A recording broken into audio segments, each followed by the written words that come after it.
increase the reach of your events or business services. To advertise on Plus TV Africa, please call 0906 000 5719 or 0909 040 8408, or send an email to marketing@plustvafrica.com. Plus TV Africa. Big stories live here.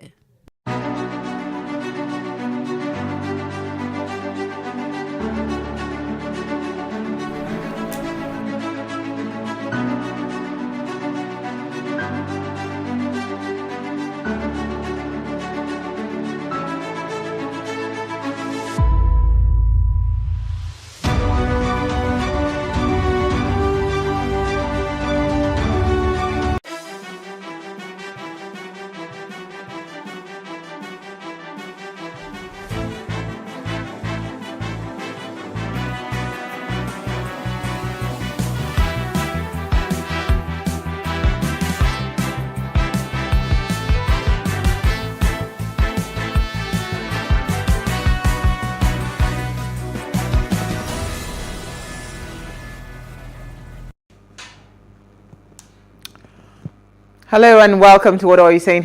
#Ways, where we talk about topics in the news as it affects us all. I am Usaywa Mesale, and today, Uti and I, the graduation baby. How are you? I'm fine. I'm tired, but I'm very excited. Lots of good news today. So I'm very can you share some? Well, so I had a graduation from work. We had a leadership program at work. I had quite a nice graduation ceremony. 1, 2, we had a promotion mail that dropped, so I'm very thankful and very excited. Woohoo! So today is that day where we can go and party, even though my party is going to be in my bed. I'm going to sleep. I'm going to sleep. Oh, I don't have car. Oh, that's true. Your car is in the shop. Yes, there's no waka for me until my car is back. So it really cramps your groove when you don't have a car. Right? So it just makes you realize people that don't have cars, just how much they must go through to get from point A to point B. It takes mindful activity. Do you know that today I was ready at 4 because my cab man, I did the arrangement. He was supposed to come pick me up at 4. I was ready, dressed, everything, and I called the guy, and the guy says, "Oh, I thought it was only for yesterday." I said, "I don't understand. Did I not tell you see you tomorrow?"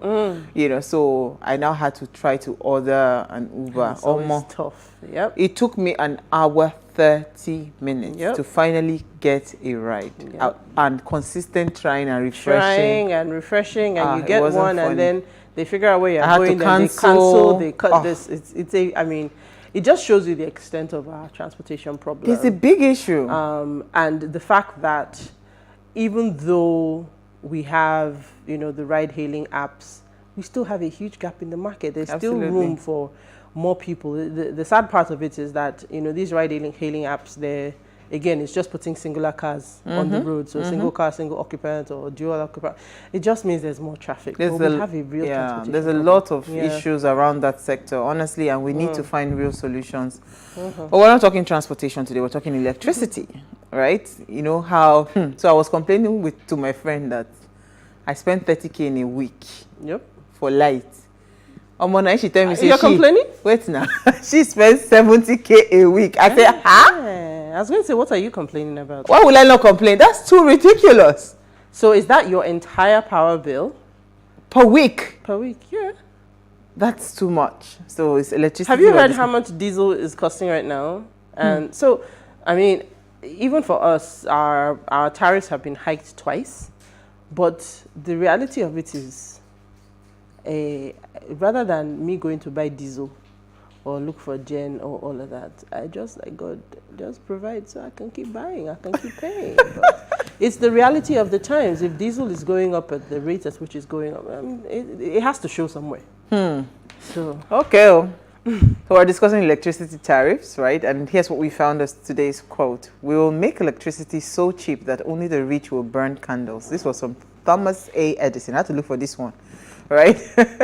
Research reports that the current average cost of grid electricity in Nigeria is about 36.6 naira per kilowatt, or you can call it 10, is that 10 cents, 10 now? cents. 10 cents, right? You know, per kilowatt. That's excluding the VAT. Now, going by the multi-year tariff order, the distribution companies are expected to have gradually reduced tariffs. However, the reverse is the case in Nigeria. Grid costs have largely remained the same since 2016, and in many cases, higher costs have been charged to electricity consumers through the estimated billing methodology. Now, Dr. Weaver Bower is here to discuss changing the power landscape in Nigeria with cost-effective solutions, right? We want to see how we can change the power landscape in Nigeria. But first, let's take a break to see what we found in the news.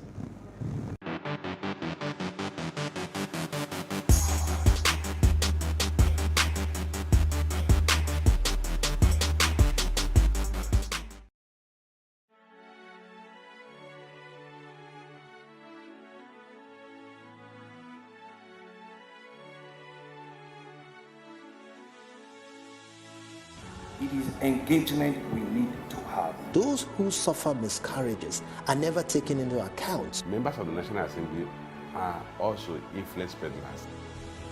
You are sitting on Nigerians' money. From the Babin, I pay my rent. On the Babin, I send my children to school. A consultative engagement. No any tangible notification before they ban us. It's one thing for people to be at your back and the heat of the moment, and another thing for them to still be with you when push comes to shove. I will do everything to take Lagos out of the national grid.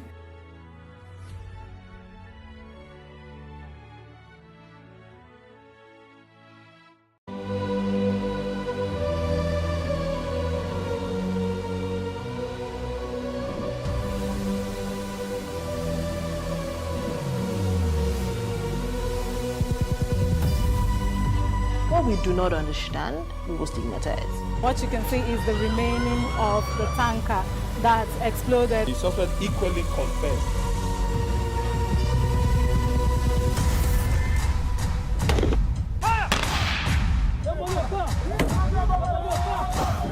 Now 500 naira they collect them. If you don't talk, then go beat you. Now 2,500 they pay.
All right, you're still watching Ways Now. International No Diet Day 2022 celebrated all over the world on the 6th of May. On this day, people are made aware of body acceptance, leaving aside behavior like body shaming, which includes people of all shapes and sizes, forgetting problems like obesity, increasing weight, weakness, belly fat. People express their love towards themselves on this day, and they eat loads and loads of food. Who did anything dieting today? Dieting? Not really, not me. So I put on a bit of weight, coming from where I was coming from, and I think I'm loving my new body. Oh, really? It's just the belly fat I don't really like. But you complained that your dress was bigger, so I think you've actually lost weight. I shouldn't lose weight, you. I was going to say the same, but yeah. I shouldn't lose weight, I think you've lost some weight. I shouldn't. They should publicize this day a lot more. Some people will take more advantage of it. Right? It's no diet. They just No eat diet. what They like. just So eat what you love. Officially, the official cheat day is cheat today. days. Yes. So let me start with you, Uti. What's your story? Okay, so my story is a nice feel-good story. My headline reads, SS2 pupil is Africa's math champion. So Victor Olatunji has emerged as the Africa Math Champion of 2022. He beat over 10,000 participants across 24 countries in Africa. So this is the maiden edition of this Crux Learning Mathematics Contest Africa, which is a reality TV competition designed to demystify, identify, and reward outstanding students in the area of mathematics. So yeah, like I said, he beat out 10,000 students in various rounds to come first, and his winnings was a $5,000 scholarship. What I found incredibly interesting as well, I was trying to search if the story gave us more information about what the other countries were, because the most exciting part of the story for me was first, second, and third were all Nigerians. So Absolutely. Second person was Femi Ositade. He won $2,500 worth of scholarship. And third person was Joyce Onugbogu from Oka. So Victor is from Ibadan, Femi is from Ota, and Joyce is from Oka. So a good spread around around the nation, exactly. So really just proud that I'm super proud of them. You know, we're able to show and showcase the talents that we have, that no matter what we talk about or when we speak about Nigeria, our youths are still exceptional and doing fantastic things. Absolutely. So congratulations to all of them. I love them all. Thank you and congratulations. We hope that this would be the beginning of just more things for them to win. And I mean, mathematics just opens so many doors. So many doors, absolutely. So I want to take my story first and I'll come to you, Manny, for the final story, because your story is linked to our conversation for today. All right. National Orientation Agency yesterday called for an increased patronage of locally made products and services to strengthen the Nigerian economy. The acting state director of the agency in Edo State, Mr. Austin Odile, who spoke with journalists in Benin City, said Nigerians must jettison the preference for foreign goods and embrace homemade products for sustainable economic growth. He also said that the agency had been engaging various sector and stakeholders at all levels since 2016 through advocacy, interactive fora and media campaigns with a view to sensitize Nigerians to change their attitude towards locally made goods, thereby enabling revival of the local industries, creation of employment, and restoration of the national pride. Why do they call for this all the time? So I don't have a problem, and to be fair, we've made a huge shift to buy Nigeria. From where we were. From where we were. But I mean, when we make proclamations like this, I would like the proclaimers to also talk about the realities and the challenges. First of all, right, in today's economy, it makes sense for each and every one of us to buy Nigerian. It's just kinder to our pockets. Now, if I choose in the face of that to still not buy Nigerian, you want to ask me a very key question. Why? Is it that there isn't a suitable alternative? Is it that the quality of the alternative is below par? I will use cornflakes as an example. We that have children know that it is a struggle. If your child has had foreign cornflakes, the day you give them Nigerian cornflakes, they will tell you that, Mommy, what's going on here? So quality is a real issue, right? You don't willingly and voluntarily go and buy something more expensive if there's a cheaper alternative that meets your needs and, you know, the quality and that the same you want. standards. Then when we even talk about saying buy Nigerian, let's talk about the environment, the business environment for Nigerian businesses who are pushing made in Nigeria goods. The value chain, the supply chain, there is so much, the infrastructure, the people who are making clothes, the amount they spend on fuel just to keep their businesses running. So, you know, when you make these proclamations, it's like going in the middle of an ocean and just standing there and saying, oh, you know what, I need to float in this particular place whilst the rest of the ocean I can sink there. Stop it. Okay. Manny, your story. Uti be calming down. I'm calm. This is the second. I think I took a story like this. Was it not last week or something? They always say, but you see, before you come and say things, it's a feel-good thing to say. Yeah. But where is the reality on ground, right? And it's also very short-sighted because when you talk about that, if you were even seeing the bigger picture of it, which says, look, how much money are we losing in the supply chain? When tomatoes are in season, do you know how many go rotten? When mangoes are in season, do you know how many go rotten? Because we just haven't looked at that entire chain. We were exporting cocoa. We can export shea butter. There's so many things we can export. Look at that to bring in FX as opposed to what you're losing. Plug one hole. Don't come at us and say that we're just trying to survive with the products that we can even manage because you don't have alternatives. Tell us to stop it. Go away. Would you please? Money, your story. Federal government hikes electricity tariff. Consumers condemn power sector privatization. So the federal government, through its Nigerian Electricity Regulatory Commission on Thursday, officially released different document indicating the approved power tariff increase payable by consumers to various electricity distribution companies in Nigeria. In different orders to the 11 discos operating in Nigeria, the Commission stated that the tariff hike was based on the extraordinary review of the multi-year tariff order. As it explained, the order took effect from January 1st, 2022. The NEC provided myriads of reasons why it had to effect an upward review of the tariff payable to discos, as figures from the individual approvers for each disco show that the Commission hiked the amount to be paid by consumers for electricity beginning from February 2022. It said this was to ensure that rates paid by customers were in alignment with the quality of service to customer clusters as measured by the daily average availability of power supply. It said also that the order would ensure that tariff payable by customers were commensurate and aligned with the quality and availability of power supplies committed to customer clusters by DISCO. Yes, so what do you think about the electricity hike, Uwa? We shall tell you what we think about it when we come back from the break, because that's our conversation, and that was why I left that story for you to hear. All right, so we'll come back from the break, we'll continue the conversation. Stay with us, we'll be right back.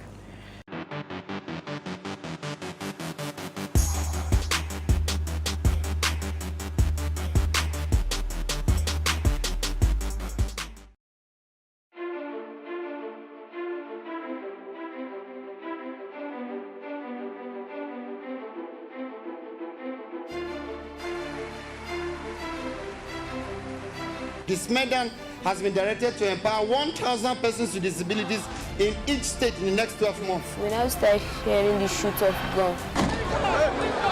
Whatever I've done. Every public policy has winners and losers, and some will not be very happy with you, while others, usually the silent majority, will be quite happy.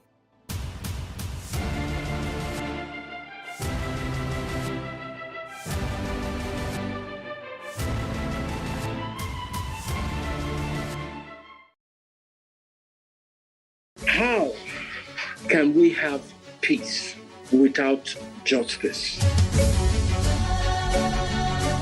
Plus Politics. It's not just another political conversation, it's about keeping you in the know. The relevant interviews, asking the tough questions to those that matter. Get the answers you need. Does it mean that the people who were injured, people who were shot at, those who were involved in that stampede are not going to get justice? It is unfortunate, it is sad that we have a government of deaf and dumb. Analysis from top experts. The last election was not really an election. We feel that Obasanjo has a very special place in his heart for hating Ijaw people. I think it really boils down to two things. One, trust and accountability. Plus Politics, every weeknight at 7 p.m. on Plus TV Africa. Increase the reach of your events or business services. To advertise on Plus TV Africa, please call 0906 000 5719 or 0909 040 8408, or send an email to marketing@plustvafrica.com. Plus TV Africa, Big stories live here. Hey, what's up, guys? You're welcome to another edition of Plus Event, and I remain your host, Ifeoluwa Oshuke. Your absence isn't an excuse anymore, as Plus Event is all you need, as we bring you the glitz, the glamour, and loads of fun. Oh, definitely. No question. He's a living legend.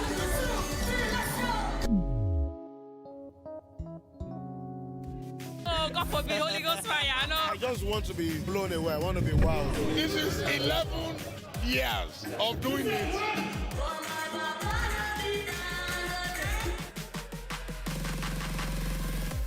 I'm surrounded by so much positivity. No, it's okay. Yo, what's up, my people? It's your boy Starboy Terry. You're watching Plus Event on Plus TV. Stay glued to Plus TV Africa every Saturday and Sunday, 4:30 p.m. West African time.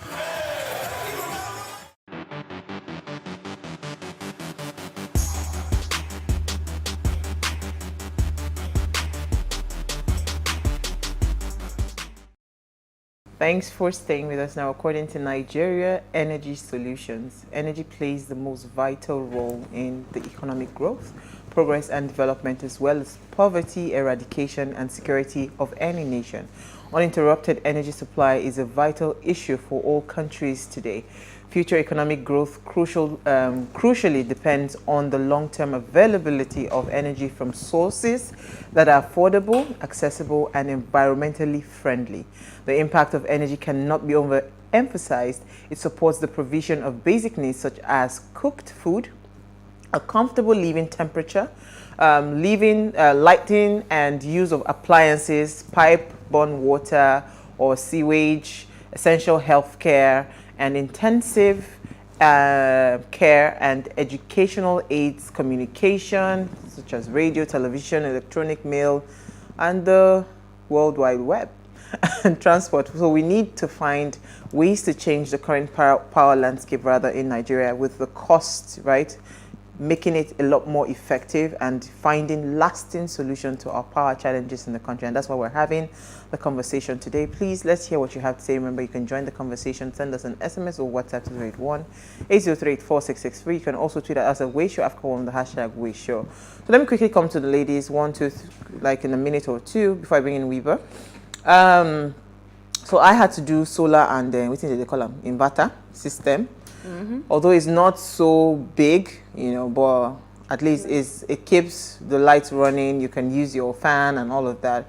In my house, we just upgraded to the one that can power the fridges and all of that. So that takes off the headache of, because it was really painful, food, preservation. You put your food in the fridges and the freezers, and because it's not powered, you get to throw away loads of, food stuff and all of that you do not even have the money to buy it anyway, because inflation and all of that is impacting. So for me, I think when we did that, it really, really eased off a lot of tension on our, the power challenges that we have in the country. But how many people can afford it? Because initial sunk cost for solar is quite on the high side, even though some people are already looking for ways to partner with the clients to do like monthly installments and all of that. So you don't have to bring out all the money all at once. But let me hear your thoughts. What are the kinds of solar solutions that you're thinking? Power solutions that you're thinking of, or what have you done? How is the power like in your own area? Because almost 250,000 naira per month for electricity, that's ridiculous. It's actually ridiculous. But like you said, I think what I had to do, especially when this hike in diesel, just surfaced, I had to go the solar way. So I already had working inverters in my house and in my office. So what I did is I just added the solar panels. So now, even when I don't have the generator in the estate powering my inverter and charging it, I have the solar that is charging. So in the office, it's the same thing, because the cost in diesel almost tripled. So it didn't make sense to spend that kind of money buying diesel anymore. So I went for the solar panels. So and so far so good, it's working. So at the end of the day, we have become our own government, because these are things that the government is supposed to provide for us. Now we have had to, like you said, it's very cost, intensive. So we are spending so much money in providing electricity for ourselves, and It's damaging to the pocket. Very, very. Uti. You know, I mean, in my experience, of course, everybody now with, as Manny has said, because your pocket decides for you what you do. Exactly. And necessity is the mother of invention. So when diesel goes through the roof, because we all made our peace, generators got cheaper, we all found a way, whether it's 1 kVA, 5 kVA, you should have found the one that your pockets could run. And we all went on as BAU. And then something comes to shake that reality. And then we start to find solutions. Now, it's bad and good at the same time, because people are suffering the effects of the cost in diesel. Even if you can afford solar, the bread and the businesses that are all you're buying from, that cost still comes back to you. So we still are feeling it. But on the plus side, solar, it's getting a little quieter. The air is getting a little cleaner. So there are upsides to us going to alternative energies. But my question is this. You are your own government. You are your own government. You have thought of the solution. You have found a provider, and you have done it, and we have moved on. Now, every time I drive past Marina, down this way, Lekki, we're right by the ocean. The water is there. The wind is there. Why we don't have wind farms, why we're not leveraging hydro. Like, I'm not the expert, but from my layman, I'm just like, guys, what's the problem? We have no business being out of power because we have everything. If it comes to alternative solutions, the investment shouldn't be yours. The investment should be the government's. Because, I mean, in my situation, I don't have to do any of this because a company has come and given us a grid that is off the grid. But it's an arm and a leg. It's an arm. In fact, at this point, it's arm, leg, neck, toes, fingers, and everything.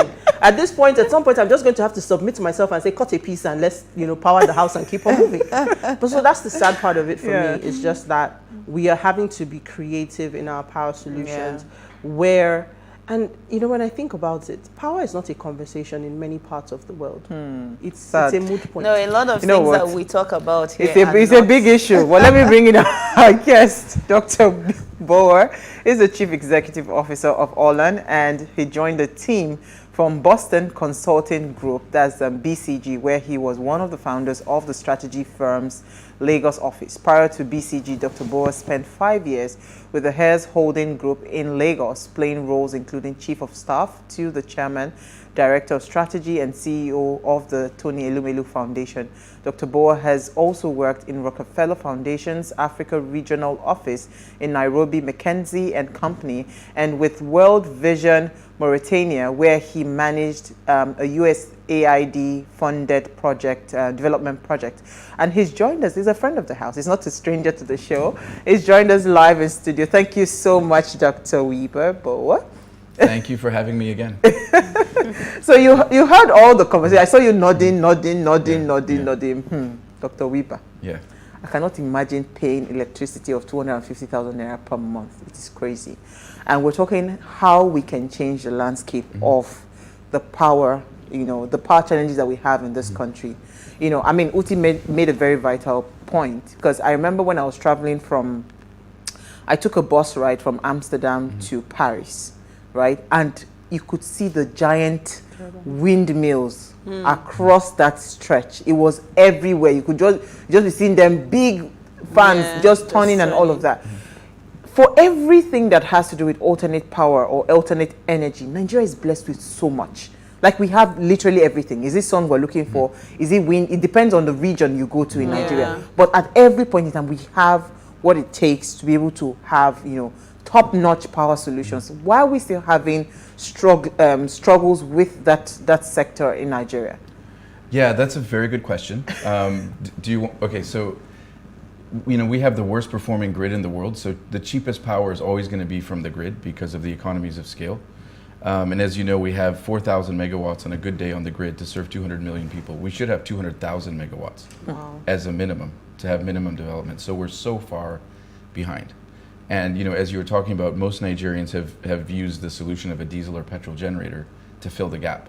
So we have 40,000 megawatts of power generated, self-generated, by all the small and large petrol and diesel generators all over Nigeria. 10 times what's on the grid. And it's incredibly inefficient to generate location by location. So it may actually be a blessing in disguise that the hike in diesel prices means that we have to move on from that over-reliance, because that over-reliance has made it very difficult for solar and other renewable energy sources to actually find a market. Because essentially it's not the grid we're competing with, because the grid is a disaster. We're actually competing, our companies are competing with diesel generators. So now that diesel is so expensive, the economics finally works. And so it may actually be a blessing in disguise. And I know that that's probably not what people want to hear. But I mean, now's the time where you just need to say, you know what, let me pack the generator and let me go look for a solar solution. And the good thing is that now there's enough companies out there that are providing solar solutions in the manner you mentioned, where it's more like pay-as-you-go power. Yeah. You can do that all the way as a small solar home system, which can be as 50, Basic, 60, 70 watts. You know, that's to light a few light bulbs, charge a phone, maybe run a TV and a fan. And again, those are sold on a pay-as-you-go basis, so that even very low-income consumers can buy that. Then they have solar energy systems, which is probably more what you got. Where again, you know, it's the upfront cost, if you paid the whole thing, would be 3-4 million naira. But a lot of companies will say, okay, just pay 50,000, 70,000, whatever it is a month. And then it's either an ongoing payment for the power, or eventually you own it over time. And then you can go all the way to the mini grid, the solar mini grid, which basically covers the whole community in the same way. It's not the community that pays for the mini grid, it's the company.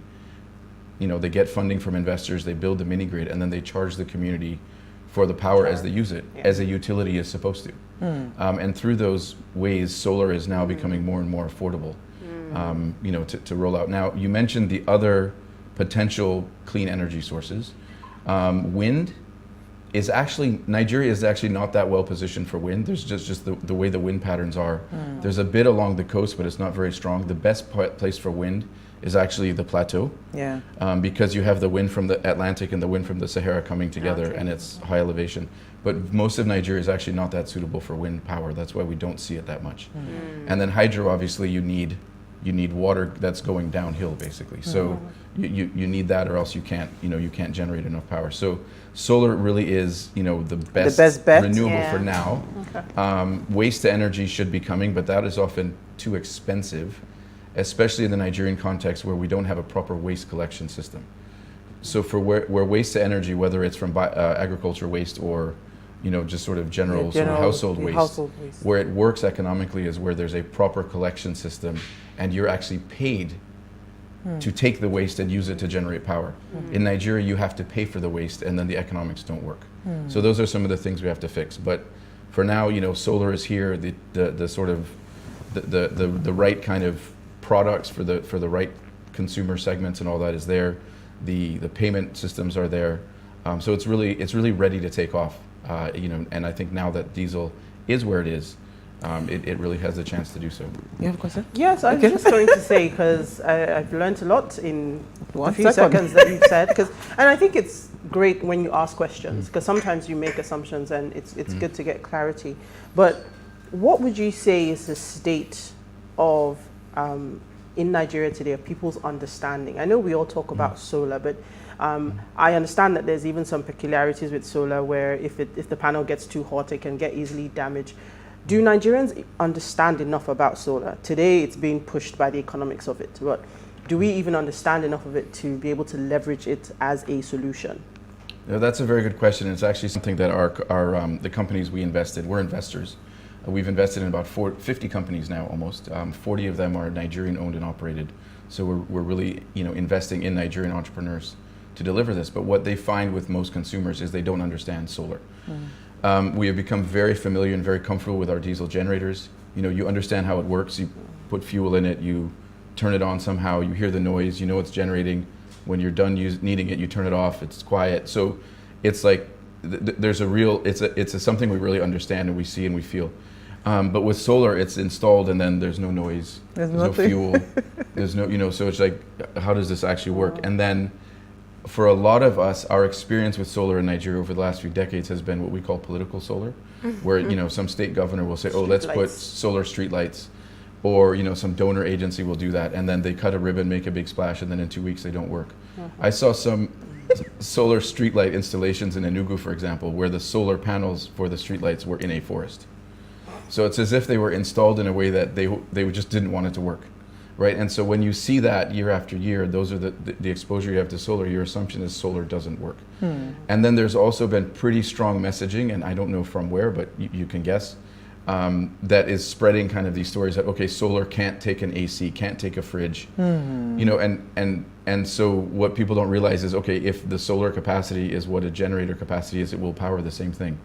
But what will happen is somebody will, let's say, invest in a 50 kVA generator and then put in like, you know, 20 kilowatts of solar, like less than half the capacity, and then ask, oh, why can't the solar do the same thing? Well, it's not the same capacity.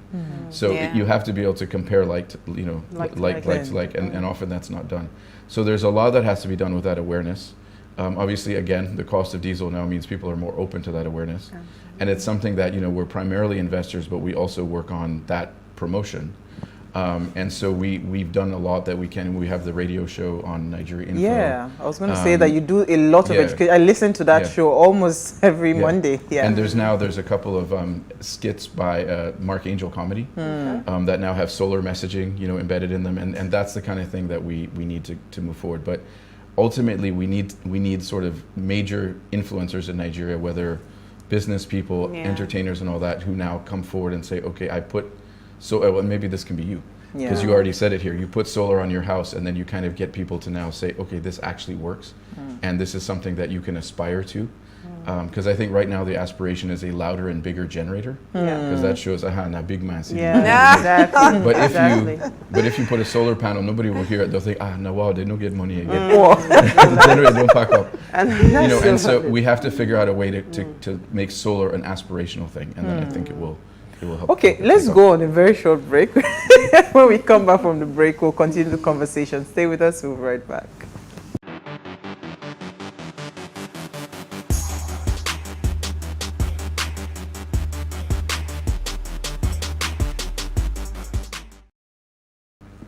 Thanks for staying with us. Now, if you just tuned in, we're having an amazing chat with Dr. Wiba Boa on changing the power landscape in Nigeria with cost-effective solutions. Now, please, let's hear what you have to say. Remember, you can join the conversation. Send us an SMS or WhatsApp 081-803-84663. You can also tweet at us at Wayshow after one with the hashtag Wayshow. So, Wiba, I was speaking with my friend yesterday. I was shouting and complaining that how can I spend 30K in 1 week? Like, I literally just paid for power, and in a week 30K was gone. And she now said, oh, well, that's cheap. That's cheap. I am actually paying 250,000 per month. When I did the division, it's like 70-something K per week. That's crazy. I think for me, I don't why are you looking at me funny? Wait. So the question I want to ask is, because we know that the way estates are run in Lagos especially, I'm not sure about other parts of Lagos, other parts of Nigeria, most of the estate have their utilities, they have their facility managers, and they have their own kind of like their power solutions where you buy the power and all of that. So is it possible for us to start looking into like the mini grids you talked about, you know, powering a community? So estate by estate, we start to find, would that make it any cheaper if we say we want to start deploying solars into this small communities, I'll call them, as estates, you know? Would it make it cheaper? Because I feel like 250K per month is too much. Yeah, it definitely should make it cheaper. I mean, the issue with an estate in Lagos will be, is there enough space for the solar panels? But if you would put panels, let's say, on every rooftop to start with, and then find, you know, carports, things like that to put the panels, you can certainly then at least reduce the cost of daytime power. Once you add batteries and all that, then it starts to get really, really expensive at that scale. But if you put panels all over the estate, then you know the amount of you can turn the generator off for part of the day during the daytime, and then maybe just have it on at night, and then obviously you reduce the bill. But there's a catch. There's a reason why estate managers and so on will fight that. That's because of diesel over invoicing, right? So in, you know, offices, estates, and all that, whether public sector, private sector, social sector, you know, diesel deliveries happen every day, several times a week, and there is a habit of over invoicing where you deliver, let's say, 700 liters and charge for 1,000. That 300 liters, the money then is paid for, but the diesel was never delivered, and so there's 300 liters worth of Naira that is now shared. Now, the volume of that nationally on an annual basis, the data shows it's about $5 billion a year that is stolen across Nigeria from over-invoicing diesel deliveries. Yeah, wow, right? So that's true. So part of the reason why it's probably 250,000 is because 50,000 of that maybe you're paying for diesel that was never delivered. And so obviously if you now have solar, there's no fuel to buy and there's no over-invoicing unless the government starts charging you for the sun, which as of now they can't. But I think that's actually a serious part of this and a serious part of the conversation, that it's like the elephant in the room that nobody actually wants to talk about. But $5 billion a year shared across all of these, companies and offices, buildings, and estates. I mean, that's a lot of money, and there's a lot of people through that. If you're in security, procurement, estate management, office management, whatever, you pad your salary significantly through this, and there's no way you're going to allow solar to come in. So these are the people that then, when decisions are being made about potentially procuring solar, they're the ones who come up with all the stories about, but the rain is too much in Lagos, or in the north, the Harmattan is too this, and all of this stuff. Which there's solar. You can generate power from solar at the Arctic Circle. We are almost at the equator, so obviously, no matter how hard it rains, we will generate power. Yeah. But those excuses are made and all that, so that system doesn't change, and ultimately that's what has to change. So again, the increased diesel prices, I would actually recommend the government keep it at that level. Tax diesel, make it so unaffordable that everybody just says, look, at this point we can't keep up this system. What's interesting though is some generator companies have told me that in spite of the recent, last 2-3 months, the increase in diesel, that they're actually selling far more diesel generators than they were before. The only explanation is that people will say now that diesel is so much more expensive. When you over-invoice the 300 liters, it's a lot more money. Oh my God. So it's totally counterintuitive when you think of it from economic logic, but when it's self-interest, it actually makes a lot of sense. Well, the only thing I would say is what goes up must come down. So it's, even if they continue doing this for this time, I think it'll get to a point where they won't be able to do it again. So when we're talking about solar and the cost of solar, we were talked about some companies making it cheaper for some people now, allowing people to pay monthly. And then you talked about other alternatives to generating power. You talked about the hydro power plant, nuclear power plant. What would be cheaper? Because some people, no matter how much they pay monthly, they still cannot afford solar.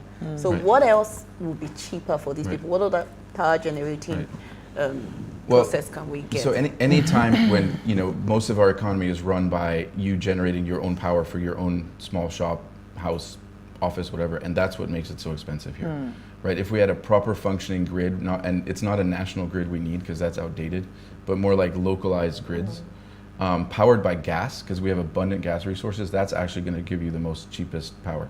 So even the estates you're talking about, Shell and others are putting pipelines through the Lekki corridor and all that, so that eventually all these estates just plug and play. Yeah, and then you have a gas generator, and then it's always going to be the cheapest. And while gas is not a renewable energy, it is a much cleaner energy source than diesel or petrol generators. And cheaper. Then how about a steady power supply? Would it be steady? Gas? As long as you have gas supply, of course. It's steady. Okay. Well, remember that even now, about 80% of our grid power is generated by gas. The gas power plants all over the south. So, I was just going to ask, when you made the clarification about hydro and water flowing downwards, the same dams we've had in Nigeria, we've probably had my entire lifetime, the Kainji Dam. Right. And are there other locations in Nigeria where we potentially could put in dams today? Right. Yeah, so I believe the dams that are on the Niger River now, we can't put any more because those are based on treaties with countries where the Niger River flows before it comes to Nigeria. Right. So we've made agreements with all these countries that, okay, don't put dams on the Niger River, and then we will actually sell you or actually give you power. So that's why Nigeria is giving power to Niger and Benin Republic, because otherwise they'll just build a dam on the Niger River, and then we won't get power from our dams. Will come this way, right. So we can't put any more on the Niger River, but we should be able to put some on the Benue River. There's the huge project to do 3,000 megawatts on the Mambila Plateau. And that one is more leveraging, the huge, the plateau is obviously very high elevation and there's water flowing down. But that one again, okay, even if you do the 3,000 megawatt generation there, where are you going to evacuate it to, because our grid can't actually accommodate any more power. So you'd have to build an entire new kind of regional grid to accommodate that amount. And that one, 3,000 megawatts is going to cost at least $3 billion. So these are major projects. But in addition to that, there's I can't remember what the number was, but there's over 100. I hope I get this right. Let me just say there's a lot of small hydro dams that have been built around Nigeria.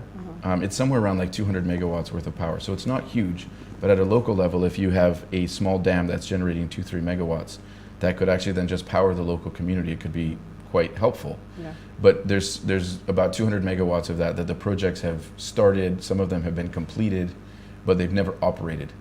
And so it's another example where a resource we have, investments have been made. There was one, I believe this was in Kogi State somewhere.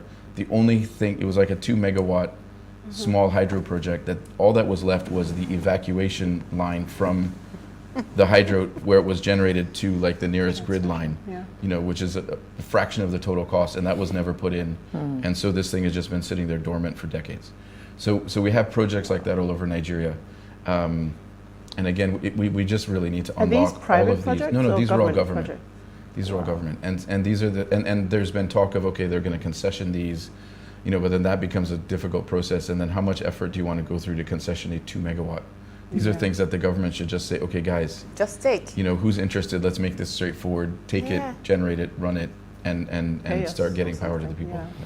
Yeah. Okay. Interesting. It's interesting. But do you see us doing well when it comes to finding real solutions to power in Nigeria? Do you see us? Are we on the right track? Right. Well, there has to be political will. You mentioned earlier that the government should provide power. That's totally wrong.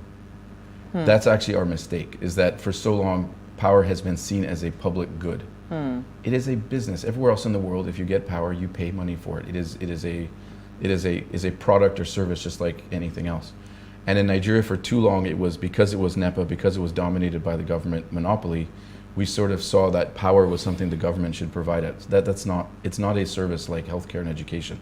Power is a service that you should pay for because it has value. So does healthcare and education. But and so we need to get out of that mindset. And so that's kind of the first step, is we have to, if power is delivered to us, we need to pay for it. Secondly, the government needs to really unlock the regulation and just open it up to, and states are starting to do this. Lagos is implementing their own power policy so that they can actually generate power here and build their own grids and all that, and cut off from the federal grid, which isn't working. And then the other solutions are, we really need to unlock all of our gas resources, make those available everywhere. We need to do things to really reduce the cost of solar so that we're not paying import taxes, which adds jacks up the cost. On and on. There's just so many things that we can do in Nigeria, but it ultimately has to be political will, and it has to be that those people who are in leadership positions and in decision-making positions, who may be benefiting from the fact that the grid doesn't work and that power doesn't work because of the diesel sharing, that they have to be willing to say, okay, enough is enough. Our power sector is actually a global embarrassment, and we need to just do something about this, and then allow it. Look, I mean, power, the electricity grids and all that, it's 150-year-old technology. This is not something new. This is not rocket science. And the fact that we're even talking about it in Nigeria is an unfortunate thing. It's taking so much away from just building the country, building the economy. Most countries in the world, even small little African countries that are surrounding us, when you walk into a room, the only time you think about the electricity is when you turn on the light, because it turns on and it's there. It's only Nigeria. I mean, tiny countries like Togo, Benin, Niger, these places have functioning power sectors. They'll tell you it's because the country is tiny, that's why they have I mean, sounds like there's a lot of myths that we need to, and we've all grown up with it, we've all heard it. And we just learned one now, saying that power is not actually something the government is supposed to give us. And I should give an example though. There's a company on the plateau called Nesco, not Nasco, the biscuit company, but Nesco. So I think it's the Nigeria Electric Supply Company. It was started 1929, so over 90 years ago, to power the tin mines. And it was basically a network of small hydro dams all over the plateau.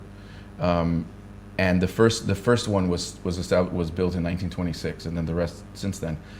And they were powering the tin mines and that whole ecosystem. Then when the tin mining kind of collapsed in the 70s and 80s, then they were basically licensed to they were the only company that was licensed to be, they were completely independent from government, never taken over by NEPA, and they were the only company that was licensed to generate, transmit, and distribute power. Right now you have in Jos, and it's in the plateau, it's next to Jos. So 7 local governments, rural local governments outside Jos, had for 90 years 24/7 power. Yes. No generators. Whoa. And it worked, and it just proves that we can do this. It's not rocket science. We've done it in Nigeria. Another place is Bonny Island. NLNG has worked with the Bonny community to set up the Bonny Utility Company, which is powered by gas from NLNG. And the tariffs are highly subsidized and all that, but I mean, Bonny has 24/7 power. It works. So it's not that we can't do it, it's just that there's self-interests that are getting in the way of it, and that have made us normalize it and think that this is how it's supposed to be, but it is not. Let's take some comments. While we're taking comments, Weaver, you have some announcements for us. Oh, I do. No, you can make the announcement. I mean, Weaver is going to be going to, how do I put it now, the educational institution to serve as the Vice Chancellor, right? That's University of Canning. No, it's called Calvin University. Calvin University, in the U.S. So tell us about that. How is it going to be for you, transitioning from solar, because you've talked solar for a very long time. How would that be for you, running a business, running a university? So, I only started solar 5 years ago when I started in All-On. It seems like 50 years ago. The day I have a PhD in history, I don't have any training in electrical engineering. The day that I started at All-On, I didn't know what PV was, I didn't know what a mini grid was, what solar home system was. And basically, because I'm an ex-McKinsey and BCG consultant, you learn new sectors very quickly and fool people very quickly. And so I've kind of done that several times in my career, where I pivoted to new sectors and then learned them very quickly.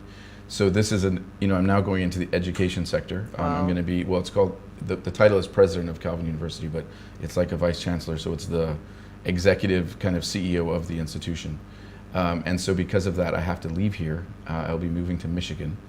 I've been, as you know, I was born and raised in Jos. I lived in Jos, or northern Nigeria, for almost 18 to 20 years. Wow. And I've now been in Lagos for the last 12 years. Wow. So I've spent 2/3 of my life in Nigeria, and it's obviously going to be a big switch. Big one.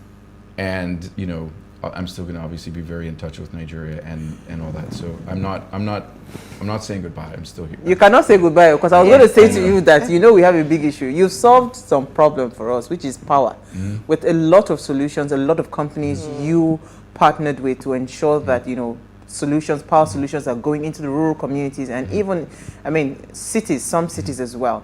So I cannot wait to see what you would do with the educational sector, because I know you cannot just become the president of a university in Nigeria, in the US, and not find a way to plug it back into so you Nigeria. go there and then you come back. So how are you planning to impact our educational sector? I'm putting you on the spot. You are putting me on the spot. Well, yeah, obviously, once I learn the ropes of how a university is run and how to do it very well, I can certainly engage with particularly private universities here. Absolutely. In fact, the first vice chancellor that I spent time with after my appointment was Enase Okenedo at Pan Atlantic University, and she's one of the most experienced university administrators in not just Nigeria, but Africa. Wow. And just in an hour, I learned so much from her. So I'm going to obviously learn from my peers here, but then also find ways to connect and interact. Awesome. From Michigan to different universities here. Awesome. We're looking forward to more, and definitely we'll keep in touch. But let's take some comments. Okay, so I have a first one from Suleiman in Bauchi, who says, "Do you know why I don't miss your program? I use solar." And he says NEPA, but I guess that's what it is. I use solar and NEPA to charge my battery. So thank you, Suleiman, for sharing that. I'm not sure, this one has no name. It's from him as well. It's from Suleiman as well. He says, "Do you have any relationship with the Energy Commission of Nigeria?" That might be directed at Dr. Boa. And then the final one is from Bobby Kennedy. He says, what's going on Swiss? I'm not sure what that part is. Can be done in Nigeria. So I guess what's going on in Swiss, I think. Okay. can be done in Nigeria. So the problem is zeal and willing. Our leaders are just crooks. I'm part of it. So Bobby Kennedy is alluding to being part of the problem. But I mean, we've already touched on the fact that political will is really a huge part of solving the problem. Manny, quickly, your comment. Good evening, my dear beautiful sisters of What Are You Saying? #ways concerning the change in the power landscape in Nigeria and cost-effective solution. It has to start somewhere. As I'm typing this comment, we have not had power supply for 5 days now, since Monday, and the amount of money spent on diesel alone is enough to buy a brand new generator. It is really frustrating. Even the electricity tariffs have increased. Let there be light at least. Sister Uwa made mention of spending 250k on electricity alone. This is highly unacceptable. Sister Manny Money said spending so much on electricity alone damages the pocket, and when you do so, there are no funds to handle other responsibilities. It is really sad and it's a big issue. My name is Daniel Ilo, regular Ways fan. Thank you, Daniel. So I think there's one more comment. Uti, your hairstyle, always off the hook.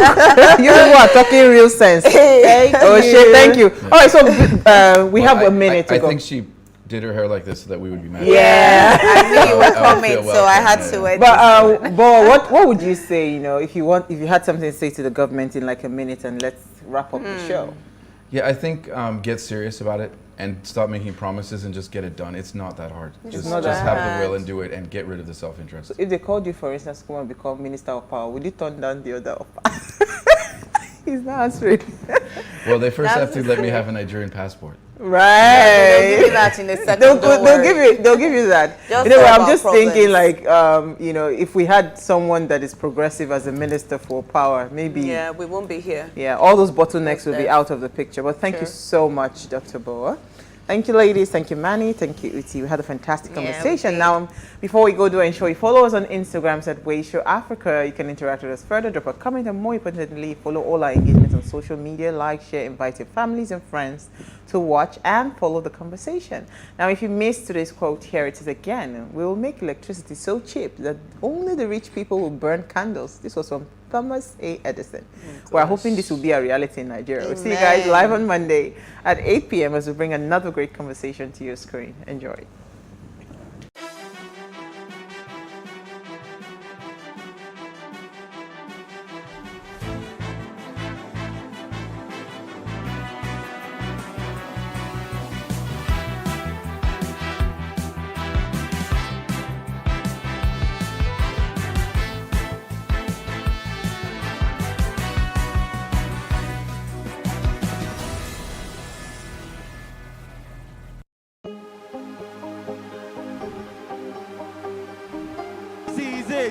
For upcoming artists to blow in Nigeria.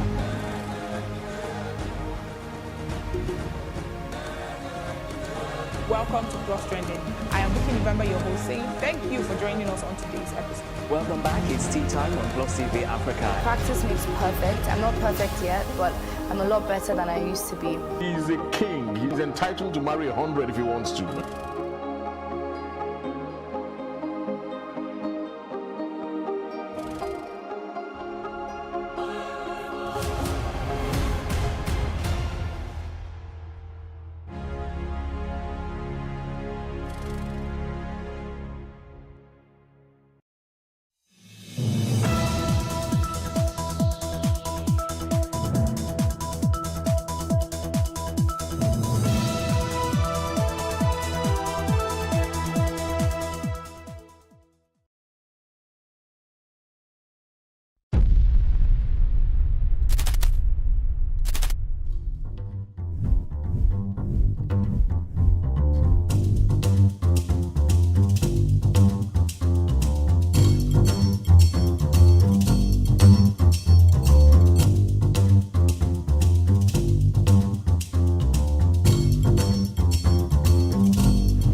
And now, let's join ace broadcaster Mamode Akuga as he takes us inside the Niger Delta.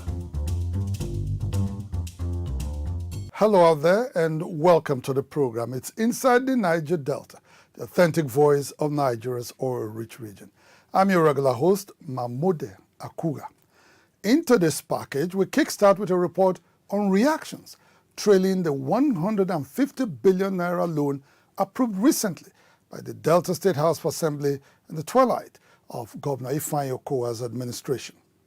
And in politics, we take a look at the likely emergence of Minister of Transportation Right Honorable Rotimi Amechi and Rivers State Governor Nyesom Wike as candidates of the All Progressives Congress APC and the People's Democratic Party PDP in their forthcoming presidential primary elections. Wrapping it up on today's package is a report on the negative economic implications of unabating crude oil theft in the Niger Delta. Inside the Niger Delta, the authentic voice of Nigeria's oil-rich region will be back after this timeout. Don't go away. Niger Delta Development Commission, NDDC, making a difference. Welcome back. It's Inside the Niger Delta, the authentic voice of Nigeria's oil-rich region. With about 1 year left in his 8-year administration, Delta State Governor Ifeanyi Okowa has in the last 5 months embarked on a loan acquisition spree, with the latest one being the 150 billion naira loan, which was approved on Tuesday, the 26th of April 2022 by the Delta State House of Assembly through a voice vote and devoid of any debate whatsoever on the appropriateness or otherwise of the loan. The action by Governor Okowa and the State House of Assembly is generating mixed reactions from Deltans and calling to question the sincerity of purpose of outgoing Governor Ifeanyi Okowa towards the true development of Delta State. Following Governor Ifeanyi Okowa's loan request application, the Delta State House of Assembly on Tuesday, 14th of December 2021, approved the sum of 20 billion naira loan facility from Fidelity Bank to finance the state government's 5% equity in the UTM Offshore Limited floating liquefied natural gas project. Though it may sound like a good investment, but upon consideration that the private firm has had no prior experience in the setting up of a liquefied natural gas plant, one cannot but consider the investment risks to be very high. On Tuesday, February 15, 2022, the Delta State House of Assembly again approved another 12 billion naira loan facility from Zenith Bank PLC. According to Governor Okowa, the loan is to help defray arrears of unpaid certificates earned by contractors working on projects in the state. On Tuesday, 26th of April 2022, the Delta State House of Assembly again approved another 150 billion naira loan facility from Zenith Bank PLC. The 3 different loan requests were all approved by the Delta State House of Assembly through voice votes and without any debate whatsoever. According to the Delta State Commissioner for Finance, Fidelis Tilije, the current 150 billion naira loan is taken against expected refunds from the federal government to Delta State, totaling 270.6 billion naira. Federal government was double charging oil producing states with respect to 13% remittances. We had to insist that those 13% must be deducted from all subsidies that were paid from 2010 to date. Those funds were expected to be refunded in tranches to all oil-producing states, including Delta State. Fidelis Tilije further gives an insight into what the loan will be used for. We will be spending 20 billion naira out of this fund to reduce state pension outstanding of past due. Also, advance 10 billion naira to the Bureau of Local Government as grant to enable them also reduce whatever outstanding and the negative impact on our pensioners. There are so many legacy projects that this state government has embarked upon. Publicity Secretary of the All Progressives Congress in Delta State, Ibata Onojeku Valentine, disagrees with Governor Okowa's intention for securing the loan. This indebtedness, of course, is the future of our children and our grandchildren that is being mortgaged by this senseless borrowing. It doesn't make sense. We are not seeing anything on ground. You go throughout the state, there's nothing going on, no project. What project are they talking about? So it's quite unfortunate. Among projects that Governor Okowa's administration is hoping to use the loan to fund is the Ughelli Asaba Highway construction project. This road project, which is about 162.27 kilometers, was divided into 3 sections and awarded in tranches from November 14, 2008 at a total sum of 51.3 billion naira. This amount, of course, has been reviewed severally. After 14 years, this 162.27 kilometer road is far from being completed and will most likely not be completed before Governor Okowa leaves office, considering the fact that the rains will soon set in.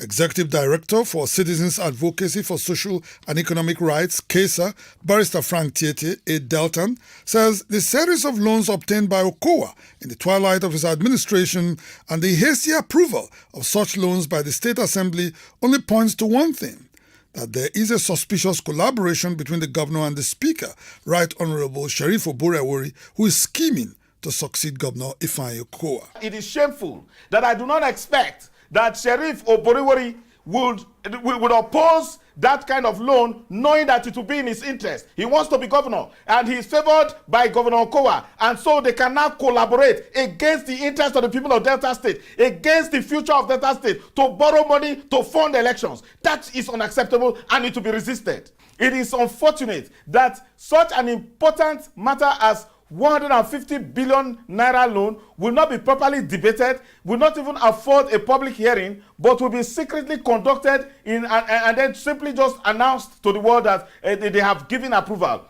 It is the height of irresponsibility on the part of the leadership of the Delta State House of Assembly. Delta State Commissioner for Information, Charles Anyago, disagrees with Frank Tiete and says that the loans have no political undertone. The season we are in has nothing to do with the decision we have taken, because otherwise individuals will begin to think that they are looking for money for politics. We are not looking for money for politics. If indeed the refunds are shortfalls from the 13% derivation payment, why is the Delta State government not respecting its own laws by paying their required percentage of that money to the Delta State Oil Producing Areas Development Commission, the SOPADEC, to fund development in the oil producing communities?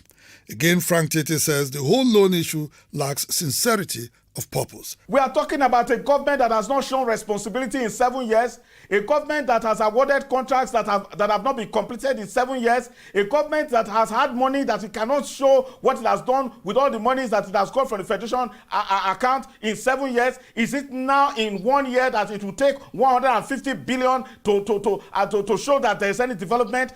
Look, there will always be reasons why good reasons why they want to take the loan. But we know from history, from experience, as a matter of fact, that these loans are taken only for personal consumption by these unscrupulous, selfish politicians. And that is what the people of Delta should rise up to resist.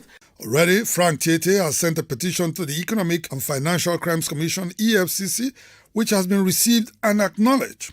Titled 150 billion loan, call to prevent barefaced corruption, abuse of office, and unprecedented squandermania by the Delta State government, Barrister Tiete is urging the EFCC to save Deltans from themselves. Though the Delta State government has not disclosed the interest to be paid on the loan, it's most likely going to be quite high since it's a bridging finance loan. Also, the loan is taken against federal government's remittances over a 5-year period.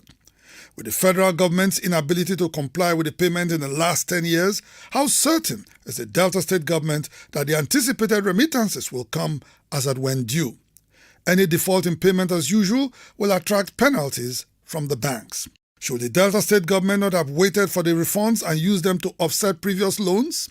Governor Okowa in the last 7 years has had difficulties investing in infrastructure for the state, as his spending priorities have been focused more on payment of salaries and allowances to his large pool of political appointees, including his over 2,000 special assistants, who do nothing but deplete scarce state resources monthly. Deltans opposed to this set of loans obtained by the Okowa administration are deeply worried that it amounts to mortgaging the future of Delta State and are calling for an immediate termination of ongoing transactions in the 150 billion naira loan sought by the Delta State government. Inside the Niger Delta. how the long-drawn rift between Minister for Transportation Rotimi Amechi and Governor Nyesom Wike has mutually benefited them and projected their common Ikwere ethnic nation to national political prominence certainly provides food for thought in political circles. In this report, Inside the Niger Delta takes a look at the antecedents of the estranged political allies who are today forced to reckon with politically and are seeking nominations of their respective parties to contest the 2023 presidential election. Rotimi Amechi, immediate past governor of Rivers State and 7th Minister of Transportation, and Nyesom Wike, incumbent governor of Rivers State, had been close political allies since 1999. When in October 2007, Amechi became governor through a Supreme Court verdict, Wike was appointed Chief of Staff on account of the confidence and trust reposed in him by his estranged political benefactor. However, their relationship went sour as a result of their political differences sequel to the 2015 general elections. While Amechi, then a consistent critic of the President Jonathan administration, dumped the People's Democratic Party (PDP) for the All Progressives Congress (APC) in a desperate search for political relevance, Wike took over the structure of the PDP in Rivers State and was elected governor in 2015 against the wish of his former political ally. Since then, the two politicians of Ikwere ethnic stock had been on a warpath in the politics of Rivers State. It, however, appears that the prolonged quarrel between the sparring brothers has profited them immensely since they parted ways. Since 2015, Amechi has remained an influential figure in the APC and is said to be very close to President Muhammadu Buhari, having served twice as Director General of the Buhari Campaign Organization in 2015 and 2019. In the forthcoming presidential primary election of the APC, the former governor of Rivers State is a major contender who is likely to clinch the party's ticket. In the same vein, Governor Nyesom Wike is a force to be reckoned with in the 2023 presidential primary election of the PDP.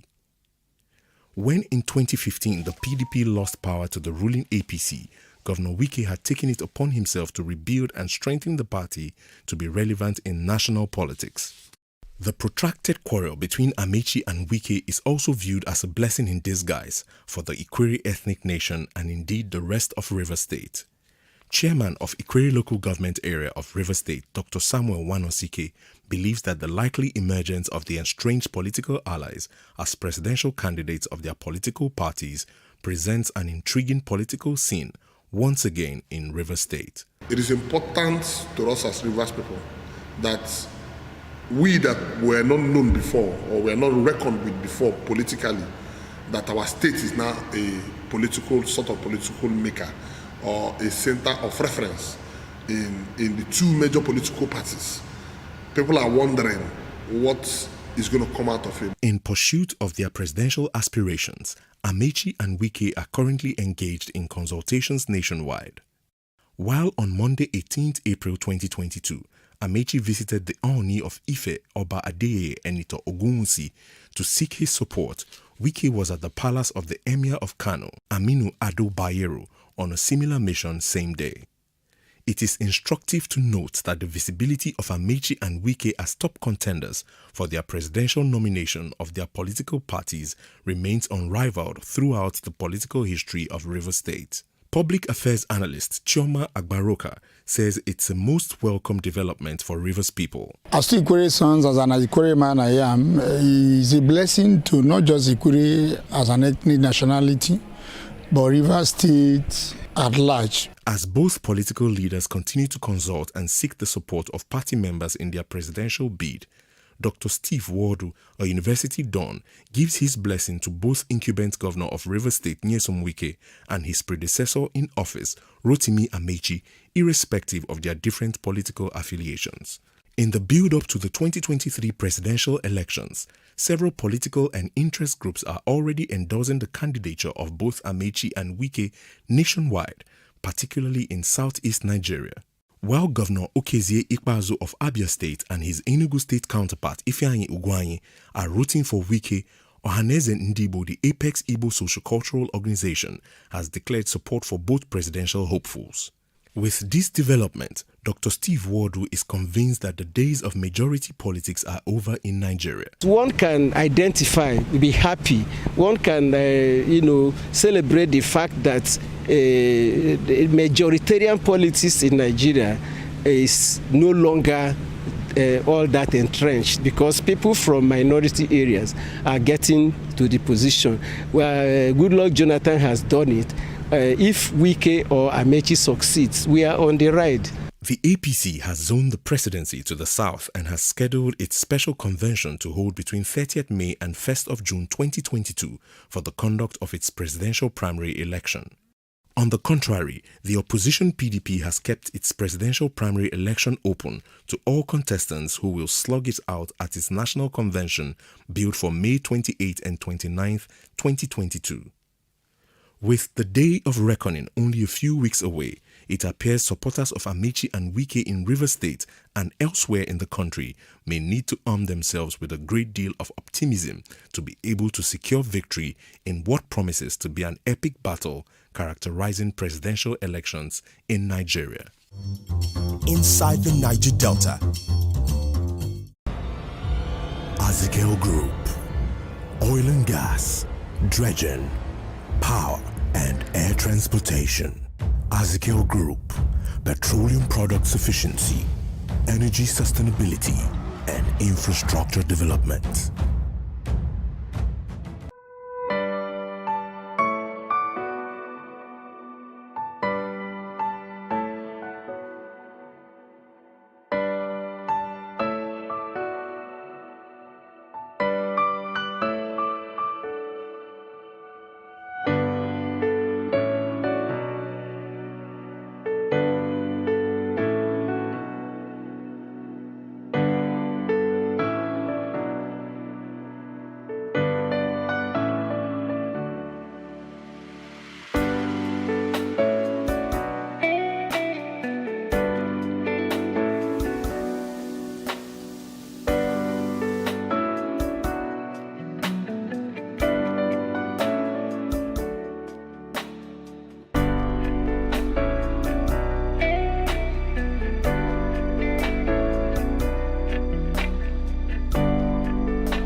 Everything home, all in one place. Visit Home Options today at 22 Aba Port Harcourt Express Road, Port Harcourt, Rivers State, or call 080-998-08678 or 080-331-34055, or visit our website www.homeoptionsng.com. Professor of Economic History at the University of Port Harcourt, Ben Nanen, has blamed the persistence of crude oil theft in the Niger Delta on wrong approaches adopted by the federal government to halt the trend. At a workshop on the interim report of a recent study focusing on combating oil theft in Nigeria, Professor Nanen advocated new ways of tackling the menace of crude oil theft, which has dealt a heavy blow to the Nigerian economy in recent years. Nigeria's oil-driven economy is faced with the worst crisis ever witnessed throughout the country's entire history. This is as a result of many years of oil theft, which has assumed alarming proportions in the last 2 years. According to the Nigerian National Petroleum Corporation, NNPC, the country lost a whopping $4 billion to oil theft between January and December 2021, as well as additional $1.5 billion in the first quarter of 2022. This leaves the bulk of crude oil, otherwise known as the black gold, appropriated by a syndicate of oil thieves. Deeply worried by the heavy blow that has been dealt to the Nigerian economy by oil thieves, President Muhammadu Buhari in the month of March this year directed Minister of State for Petroleum Resources, Chief Timi Prince Silva, Group Managing Director of the NNPC, Malam Mele Kyari, and Chief of Defense Staff, General Lucky Irabo, to flush out oil thieves operating in the Niger Delta. At a recent workshop attended by representatives of the academia, civil society organizations, international oil companies and local companies in Port Harcourt, Professor of Economic History at the University of Port Harcourt, Ben Nanen, maintained that the federal government was merely chasing shadows in its attempt to halt oil theft in the Niger Delta. In a presentation entitled Rethinking Oil Theft in Nigeria, Professor Nanin emphasized the need for a new paradigm in the fight against oil theft that would consider the compelling need to legalize illegal oil bunkering, which military deployments have failed to stop over the years. Take, for example, the issue of crude that they refine. Is there no way that you can make them to pay for the crude? You're right, now that crude is not free for the artisanal refiners. They buy the crude from the point owners. Right now, you know there is a lot of divestment by the oil companies, and one of the reasons they are giving is oil theft. In his presentation, Professor Nanin observed that oil theft was not peculiar to Nigeria, as other oil-producing countries in Europe, Latin America and Africa had been faced with a similar challenge in the recent past. The economic historian said oil theft appears difficult to control in Nigeria due to lack of political will to stop the oil thieves. When the present president came to power, the present president of Mexico, it was a campaign issue and it descended heavily. And within 6 months, or even less, oil theft in Mexico declined by 93%. We need that kind of decision in this country. In a preliminary report of a recent study carried out by Professor Nanin and his colleagues, it was observed that 70% of stolen crude was exported to refineries in Europe and other parts of the world, while 30% was sold to artisanal crude oil refiners. Chairman of Emoha local government area in Rivers State, Dr. Chidi Lloyd, and National Coordinator of the Coalition Against Oil Spills and Gas Flaring in the Niger Delta, Reverend Father Edward Obi, also blamed the persistence of oil theft in Nigeria on the complicity of the military. People come here with no rank. They are buying cars in December.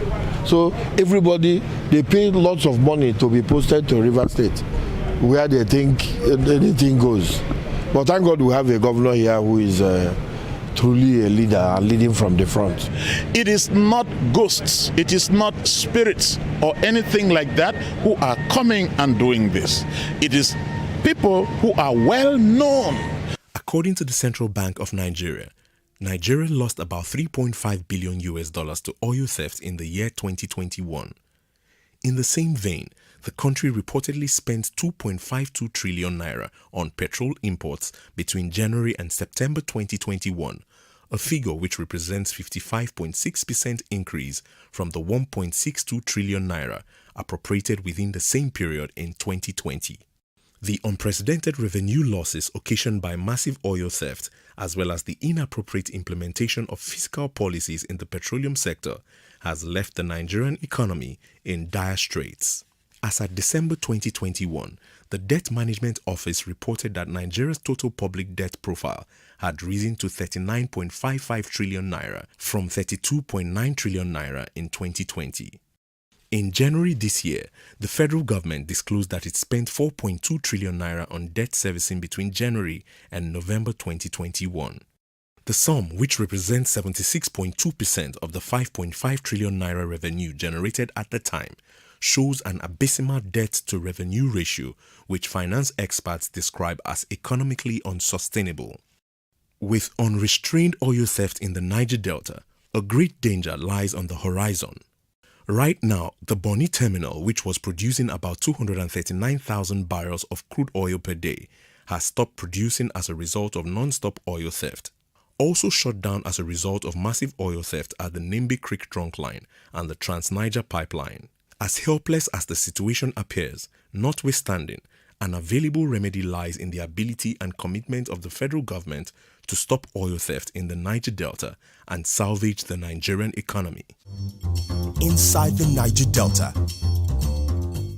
Well, just before we go, we take you to Emevo in Isoko North local government area of Delta State, where women and youths took to the Asaba-Ughelli Highway to peacefully demonstrate and call the attention of Governor Ifeanyi Okowa to the fact that he promised to construct a particular portion of the Emevo Orogun Road. Nothing has been done to the road, not even a chip of sand. So now we have been asking questions. For 20-something years, they keep promising us, we will do the road. We, the youth, we came up, okay, how do we send a message to the governor? So, okay, we embark on a peaceful demonstration, protest. At least that will send a message to the governor that please come and redeem your promises. You are the Ekwe Meto can do in the English. Okay, that was how we carried out this protest, and it was a peaceful protest. However, after that demonstration, a group of government appointees from Emevo, led by Dr. Paul Owe, a commissioner at the Delta State Oil Producing Areas Development Commission, DESOPADEC, held a press conference to denounce their own people and indeed denounce the protest, which they described as malicious. Some misguided youths from this Emevo community, alongside with their collaborators from outside here, stormed the Ughelli Asaba Highway in a protest. They were protesting to draw the attention of the governor of the state, Senator Dr. Ifeanyi Okowa, to the deplorable state of the Emevo-Orogu Road and asking him to keep to the promise he made to us last year. On behalf of the Emevo community, I apologize to His Excellency the Governor of Delta State, Senator Dr. Ifeanyi Okowa, for this ill-timed and malicious protests. The extent some people will go to just to defend their appointments and their principle. Well, it makes it clear that they do not serve the people, but they serve their own personal interest and indeed their pockets. How sad. Well, that's our package on Inside the Niger Delta, the authentic voice of Nigeria's oil-rich region. The program will return same time, same station next week. Until then, you can follow us on our social media handles showing right now on your screen. And please don't forget to subscribe to our YouTube channel at NDN TV Nigeria for these stories and many more. Until next week, I am Mamode Akuga, thanking you for staying tuned. Bye for now.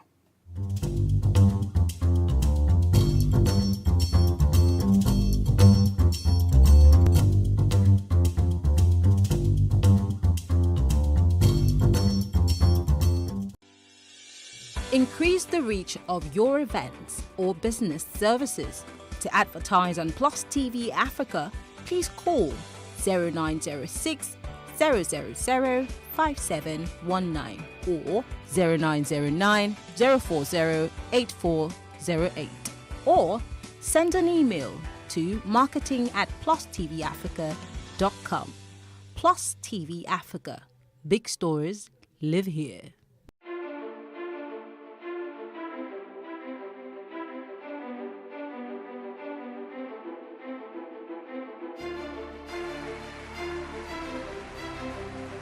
This medal has been directed to empower 1,000 persons with disabilities in each state in the next 12 months. When I start hearing the shoot of gun.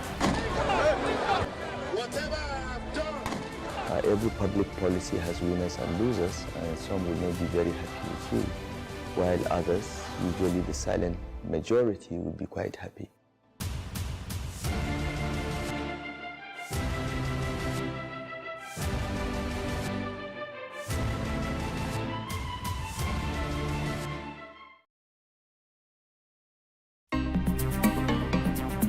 Life can be fun and rewarding, but it also comes with some risk.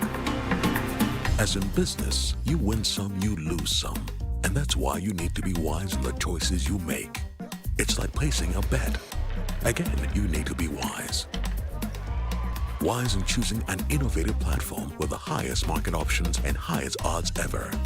That's why Winners Golden Bet, the leader in online, in-shop, virtual, and live sports betting, gives you enhanced platforms that offer you the best chances of winning. For betting on live soccer matches, live dog races, and virtual games. Winners Golden Bet is your best bet. Instant payment of winnings guaranteed. Play online or in any of our numerous shops nearest to you. Hey guys, be wise. Play on Winners Golden Bet. Winners Golden Bet, the wise choice.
On Plus TV News Now, Supreme Court rules in favor of Rivers, dismisses Imo's counterclaim.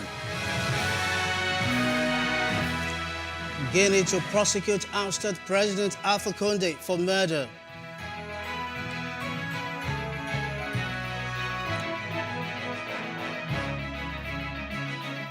At least 8 killed in explosion at historic hotel in Cuban capital, Havana. Hello and welcome. Good evening, I'm Tolu Ojomi with the news now. The United Kingdom government has finally accepted Nigeria's classification of IPOB as a terrorist organization 4 days after the outlawed group beheaded an army couple who were on their way to Imo State for their traditional wedding. Following widespread killings and acts of lawlessness, the Nigerian government designated IPOB a terrorist group in 2017. But some foreign countries, including the UK, where IPOB leader Nnamdi Kanu holds its passport, did not acknowledge the clarification at the time.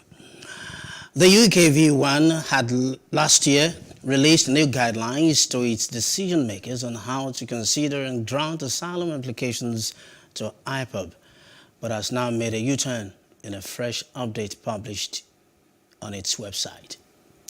Meanwhile, Aloy Ejimako, who is the lawyer for the detained leader of IPOB, Nnamdi Kanu, has denied this claim. Ejimako, on his official Twitter page, said that Britain did not declare IPOB as a terrorist group, asking those who have concluded otherwise to read again the report and be guided. Leaders in the southeast have appealed to President Muhammadu Buhari to release the detained leader of IPOB, Nnamdi Kanu. At a meeting with the president, who is on a 2-day visit to Ebonyi State, the chairman of the Christian Association of Nigeria, CAN, in the southeast, Reverend Father Abraham Nwali, made a plea on behalf of the southeast leaders. In his address at the state's stakeholders forum held at the government house in Abakaliki, the state capital, the Igbo leaders pleaded for a political solution that President Buhari, as a kind and forgiving father, should release Nnamdi Kanu from detention. And in his response, President Buhari has told the Southeast leaders that the court will determine the fate of Nnamdi Kanu. The president, while reacting to a demand by the leaders of the region who pleaded with him to release Kanu and Igbo youth leaders in detention across the country, said they are in dialogue with dissident groups in the region with a view to bringing them to a roundtable discussion for return of peace. But Buhari said he holds the view that Kanu's matter should be properly adjudicated in the lower court. The various appeals from the elders to the traditional leaders regarding a wide range of options. And as I have said previously, this matter remains in the full view of the court, where it will be properly educated. My worry is for our hard-working and innocent civilians for whom life is already tough and would like to just go out and earn a decent, honest living. There are many that fit this profile, and the government owes them that obligation to protect their lives and property. President Buhari has reiterated his order to security agencies to flush out those perpetrating violence in the southeast and other parts of the country. The president paid tribute to members of the Nigerian Armed Forces who recently lost their lives in the region. He pledged that the federal government would deploy its strength to protect innocent and hard-working Nigerians from terrorists and those causing breakdown of law and order in the southeast region. Terrorists who are a certain segment of the population that continue to contribute their hard-earned funds towards their hate-filled messages, but now have them terrorized through their brutal killings, truncation, of commercial activities, restriction of freedom of movement, and the ability to exercise basic human rights must be fleshed out from amongst us, and that can only be done with the support of the people. I have listened carefully to the various appeals from the elders to the traditional leaders regarding a wide range of options, and as I have said previously, this matter remains in the full purview of the courts, where it will be properly educated.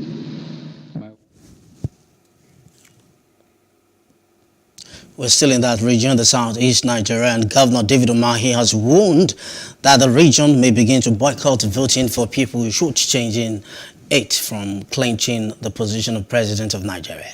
Umahi bared his mind today during the meeting of President Buhari and Southeast leaders in Abakaliki.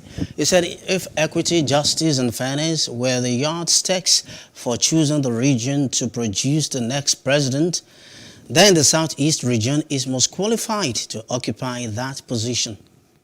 Unfortunately, I'm an aspirant and I will not be able to say much. But let me say something to Nigerians. When it comes to our turn, rightly or wrongly, whatever sins we might have committed, this must be viewed on the, through the needle eye of political solution of fairness, equity, and justice, and for the stability of Nigeria. And let me say that all those angling for one position or the other can only have it if there is Nigeria. And Mr. President has been fighting for the unity and peace of Nigeria.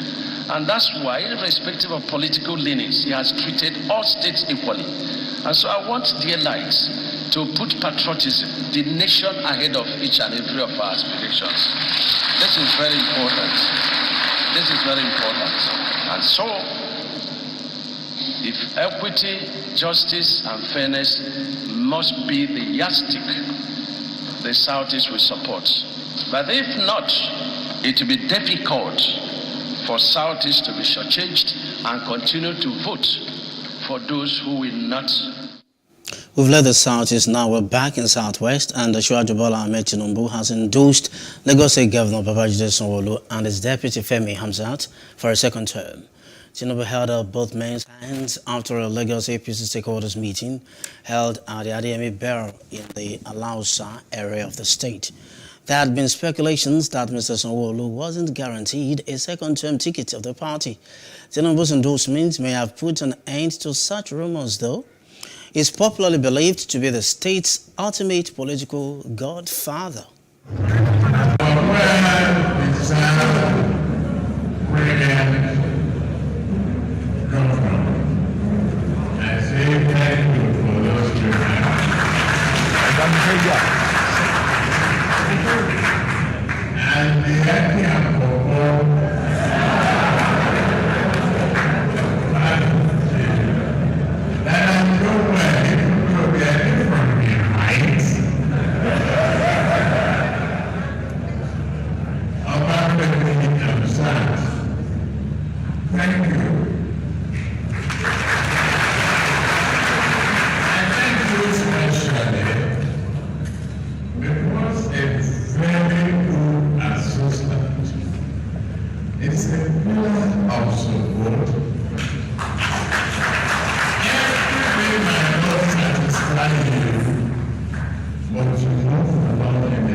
Meanwhile, the Lagos People's Assembly LPA has passed a vote of confidence on the leadership of Babajide Sanwo-Olu, endorsing the governor's second-term bid. The Assembly, which is an amalgamation of indigenous groups, professionals, artisans, and religious organizations, says the last 3 years of Governor Sanwo-Olu's administration witnessed an unprecedented commitment to the implementation of the Lagos Master Plan. Rising from a press conference in Ikeja, the convener, Ologun Emmanuel, believes the governor has proven his mettle to lead Lagos State to greater heights based on his commitment to infrastructure development. Emmanuel recounts that during the period Nigeria battled the coronavirus pandemic and economic recession, Sanwo-Olu ensured that Lagos State remained well above the curve economically. Since May 29, 2019, when he took the mantle of leadership in Lagos State, Governor Babajide Sanwo-Olu have made it clear that he is out to deliver on all the campaign promises of the APC. Looking back today, we as Lagosians are proud of his achievements and the renewed figure which he has brought to governance of Lagos State. We particularly are proud of his commitment to infrastructural development and the excellent manner that he is using in tackling security challenges, which is becoming the template for other states to copy. We must also mention that through the course of the period which our country battled with the coronavirus pandemic and economic recession, Mr. Babajide Sanwo-Olu ensured that the Lagos State remained well above the curve economically and also ensured that the workers in the state did not miss their salary for one day. We cannot but also appreciate the governor for always placing the interest of Lagosians first in every policy of his government. The foregoing and many more reasons form the bedrock of the decision of the Lagos People's Assembly, together with the leadership of our various organizations, to use this medium to pass our vote of confidence and endorsement for another well-deserved term for Governor Sanwo-Olu and prevail on the APC to, without further delay, pronounce Governor Sanwo-Olu as his candidate for the 2023 governorship election in the state. Now, Vice President Yemi Osinbajo, Asiwaju Bola Tinubu, and Governor Kayode Fayemi of Ekiti State have arrived at the Lagos House to attend a meeting convened by Chief Bisi Akande and Chief Olusegun Oshoba. Others of the meeting include the Minister of Interior, Rauf Aregbesola, Ondo State Governor Rotimi Akeredolu, and his Lagos State counterpart, Babajide Sanwo-Olu. The National Secretary of the APC, Senator Yola Omishore, is also at the meeting. However, as at 6:30 in the evening, Senator Ibikunle Amosun and Lagos preacher, Pastor Tunde Bakare, had yet to arrive. The meeting is expected to foster unity in the Southwest and reduce the number of presidential aspirants in the region, which currently stands at 7. The speculations over the presidential ambition of CBN Governor Godwin Emefiele was laid to rest today when he obtained the expression of interest and nomination form. A former governor of Ogun State, Senator Ibikunle Amosun, Minister of Science, Technology and Innovation Ogbonnaya Onu, and Senator Ajayi Barofis also picked the 100 million naira presidential nomination forms. Former Zamfara Governor Senator Sani Yarima may also pick the nomination form. Now, ahead of next year's general elections, a presidential aspirant on the platform of the PDP, Governor Bala Mohammed, stated that he will continue to respect the zoning of the presidential position to any zone for the interest of the party. Bala Mohammed made it known while addressing the Benue expanded stakeholders of the PDP in Makadi. He believes he has what it takes to put the country back on its right path.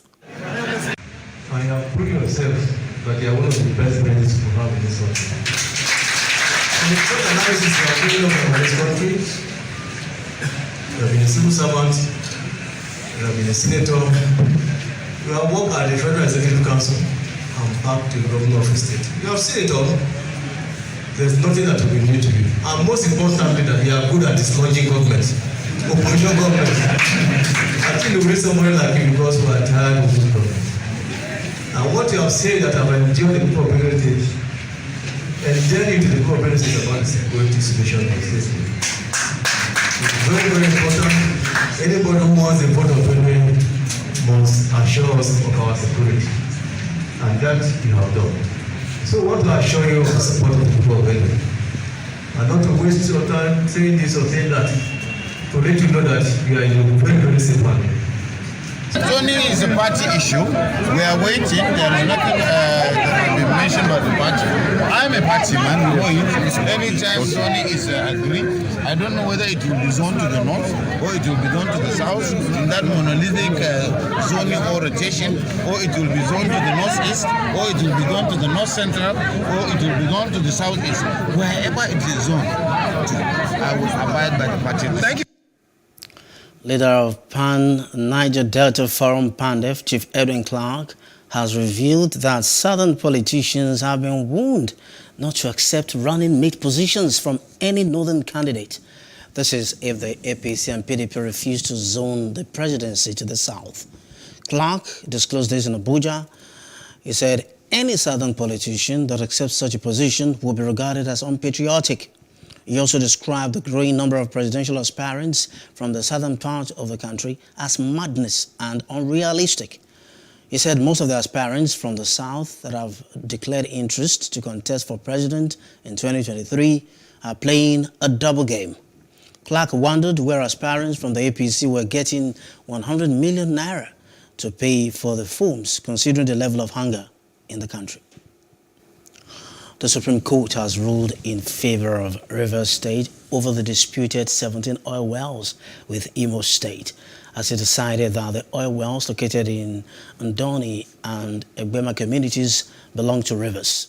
Counsel to the Rivers State government, Joseph Daude, had earlier praised the court to give judgment in favor of the state on the grounds that historical evidence from 1927 to date clearly indicates that the oil wells belong to the state.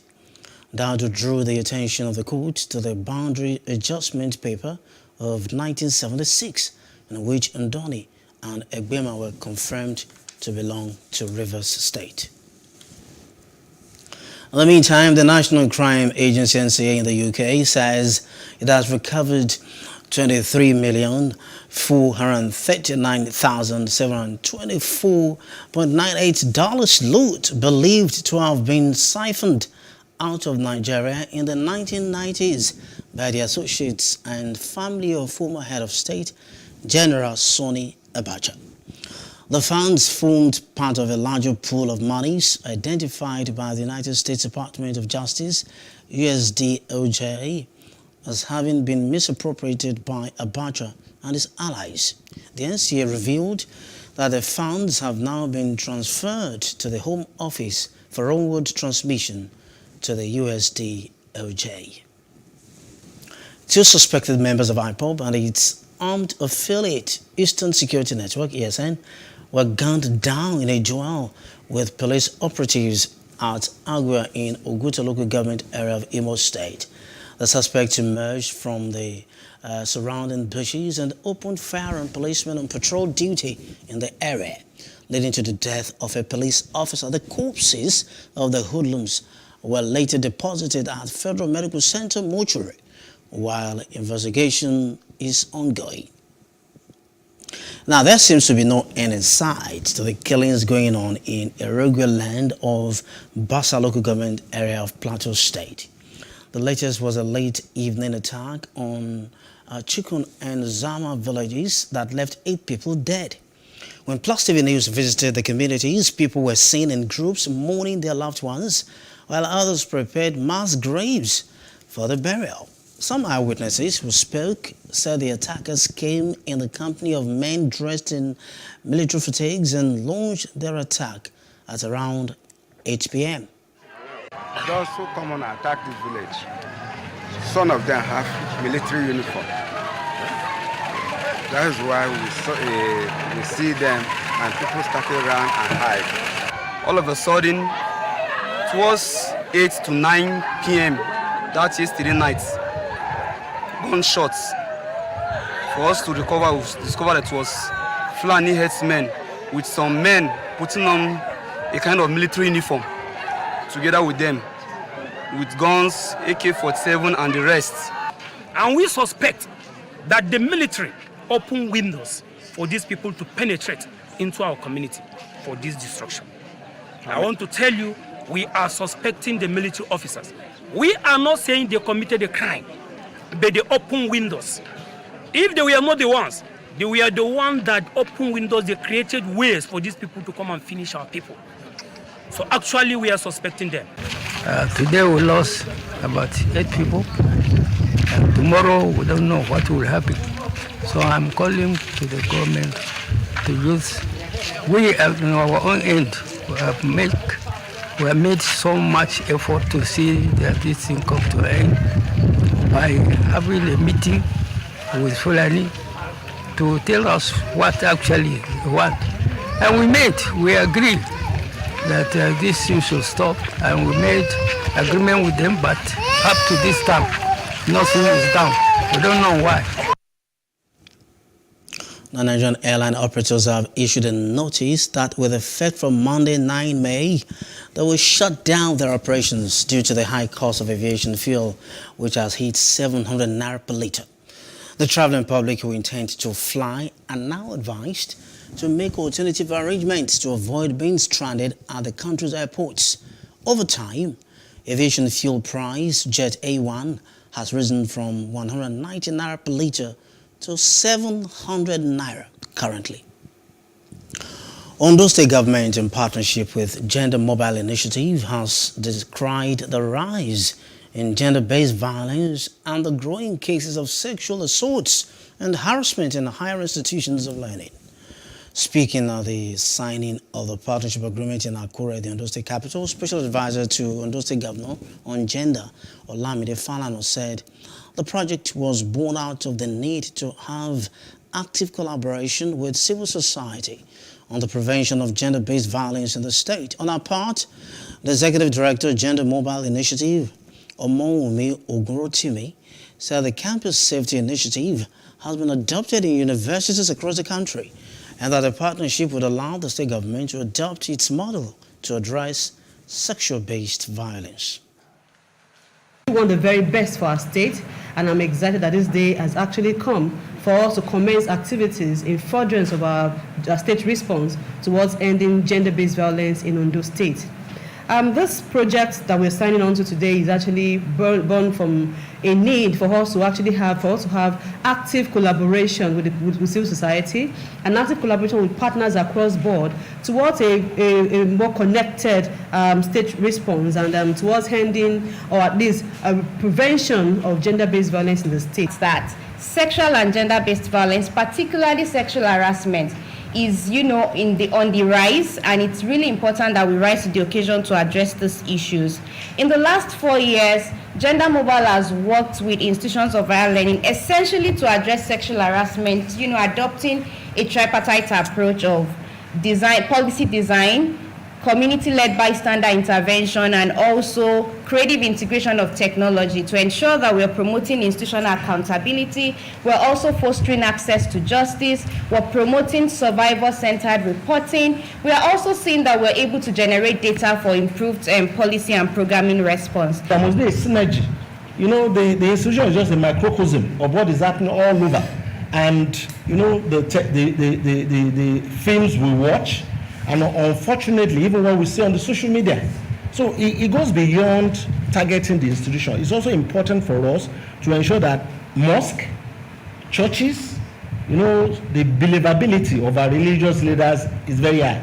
If Baba Adeboye comes out to say that if you beat your wife, you will go to hell, I can assure you some persons will refrain from beating their wives. Wondering what is happening in the suburb, what is happening in our villages, if we can have such things taking place in the city. What about the suburb? How are we handling what is happening in the suburb? So I want to please encourage us so that the security personnel will be able to do our job better by doing more of advocacy. We advise that we should create more awareness, telling people, telling the women, telling the men what they are supposed to do and what they are not supposed to do. It's not that they don't know it, they know it, but they refuse to do the right thing. When people refuse to do the right thing, there will be a lot of criminality in the society. From sexual harassment, we move to youth empowerment, and youth have been urged to learn skills to enable them become self-reliant, as that will help them to fit into the Nigerian context where getting a job after school is in itself a difficult job. This was a call by missionaries of the Church of Jesus Christ of Latter-day Saints as option to reduce crime, idleness, and increase the GDP of the country. The missionaries organized an event to appreciate God for service to his kingdom and empower some of their members. The high point of the event was a drawing of an artwork by a young Nigerian to demonstrate skill acquisition. The artwork was bought by the chairman of the occasion, Chidi Ibeakuzie, for $100. What we try to do is to raise funds to help those who are struggling, to be there at a point of need, to become one family, united in love. And we try to do that by empowering them, whether it's soft loan or organizing for cooperative farming or all the rest of them. So this is what we try to do as an association and as people that belong to the same church. Lecture on how to become self-reliant, to gain skills and be able to help themselves and integrate into the society. So that is why the skill part of this lecture is there. I mean, you must not work for someone, and in fact, working for a company or an institution does not make you really self-reliant. But gaining skills, being able to sustain yourself, do things for yourself. We shouldn't think about the white-collar job. Even those with white-collar job don't get enough feeding that will be able to take care of their immediate needs. So it's important for one to look for any little skills that can be able to bring food to the table, and be able to take care of yourself, your needs, your family, and extend a hand to the next person. The country today and see all that is going on is just because those who are choosing to ignore those who don't. So what we have witnessed here today, if it can be emulated in the society will be better for it. Now, the National Commission for Museums and Monuments has launched the Ancient Rock Art Exhibition of photos and monoliths that have been existing for decades, found in the forests of southern and northern Nigeria. This project is supported by the U.S. Ambassador's Fund for Cultural Preservation and led by Trust for African Rock Art, TARA. Plus, TV correspondent Paul George was at the National Museum, Lagos, now reports. The exhibition launch, which had nature enthusiasts from different parts of Nigeria and abroad, showcased a slice of Nigeria's cultural dance by the Cross River Group, entertaining guests. In the gallery is a display of pictures of collections of paintings and monoliths from Ikom, Cross River, Jigawa and Bauchi states. The Director General of the National Commission for Museums and Monuments, Professor Abba Tijani, in his welcome address thanked the U.S. Embassy for supporting the project by funding the project and thereby preserving the country's cultural heritage. I want to start by expressing my appreciation to the U.S. Embassy for their partnership, but also providing us with funding. The collaboration on rock art, the monolith, the rock paintings in Jigawa and Bauchi is just the beginning. I look forward to more collaboration in areas of digitization and capacity building.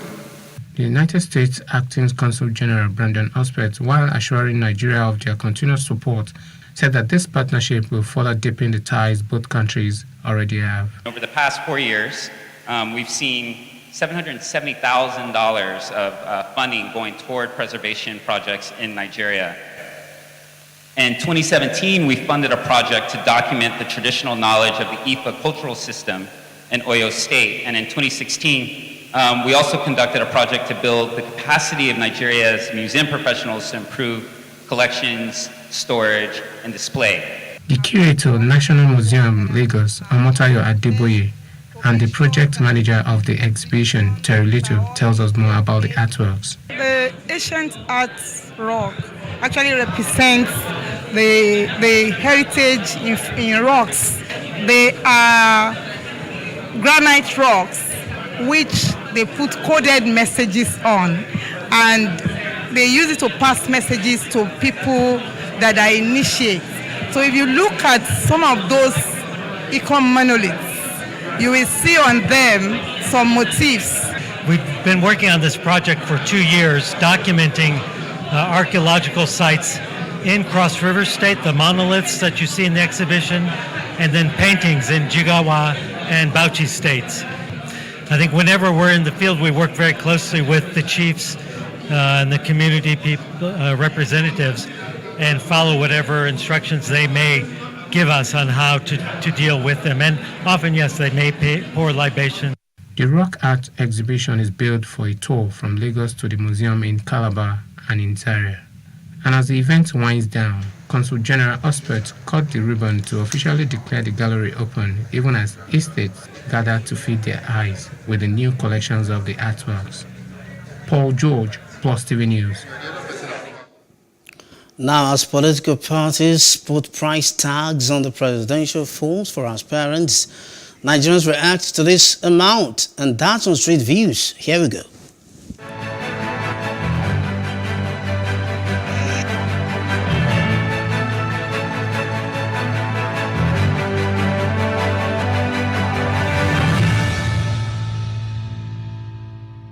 As a people, these are things that we need to take into consideration when making our choice of a party to support or the candidates to support, because there is consequence to such things being put in place. You don't expect someone that pays a huge price and buys from his pocket to actually then not want to recoup that money. Where do they get such money from to buy just a form where it's not guaranteed you're going to win? So, as citizens, we need to be watchful of that and make our decisions. It's not ideal, especially if you look at what's going on in the country now. 100 million is a lot of money. I don't want to use the word absorb, but it's a lot of money. And the consideration is, for me, is what's the basis? How did you come about 100 million? I think the other parties are doing 40 million, 35. Even 10 million is a lot of money, given the fact that we're looking for a leader now who doesn't necessarily have to have all the way to do financially, but a leader who knows what it is that the country needs or is expected of him. They are making the money for the party. The party belongs to the money belongs to the party. So you can never say maybe it's wrong or it's right. Because even though they say it's a trillion. If you have the power, you do it, you pay it. It doesn't make any sense at all. That's too much. At least there have been like 50,000 at least. Actually, that's too much. 100 million, no. 100 million, 100,000, I don't understand. 100 million, no, that's too much. No, it's too much. No. If a Nigerian, an individual will bring out 100 million from his purse to buy for form to run for the presidency, meaning that he has trillions of naira in his account. Therefore, EFCC is supposed to go there and find out what is working. If you happen to buy the form too, what are you going there to do? You must bring your money back, put your interest before you think of others. That's ridiculous. In fact, when I heard the news, and I'm wondering, where do they want like genuine people to actually get this kind of money? People that can afford it are people that are actually stealing. The other time, a certain man did a burial and EFCC invited him over to probe him because of the money he spent for the burial. So EFCC should also invite these ones that are able to buy these forms and then probe them and ask them where they got that money from, because you can't tell me it's not it's genuine. Even if it's genuine, when they enter now, they will want to steal and get back that money.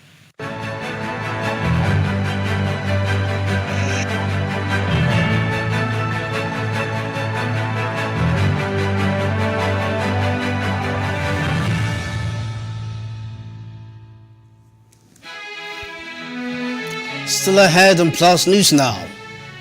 Another Ebola death recorded in Democratic Republic of Congo. We'll bring you details when we return. Please stay with us.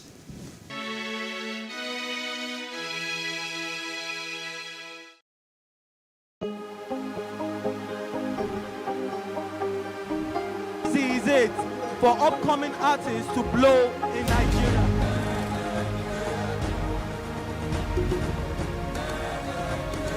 Welcome to Plus Trending. I am Vicky November, your host, saying thank you for joining us on today's episode. Welcome back. It's tea time on Plus TV Africa. Practice makes perfect. I'm not perfect yet, but I'm a lot better than I used to be. He's a king. He's entitled to marry 100 if he wants to.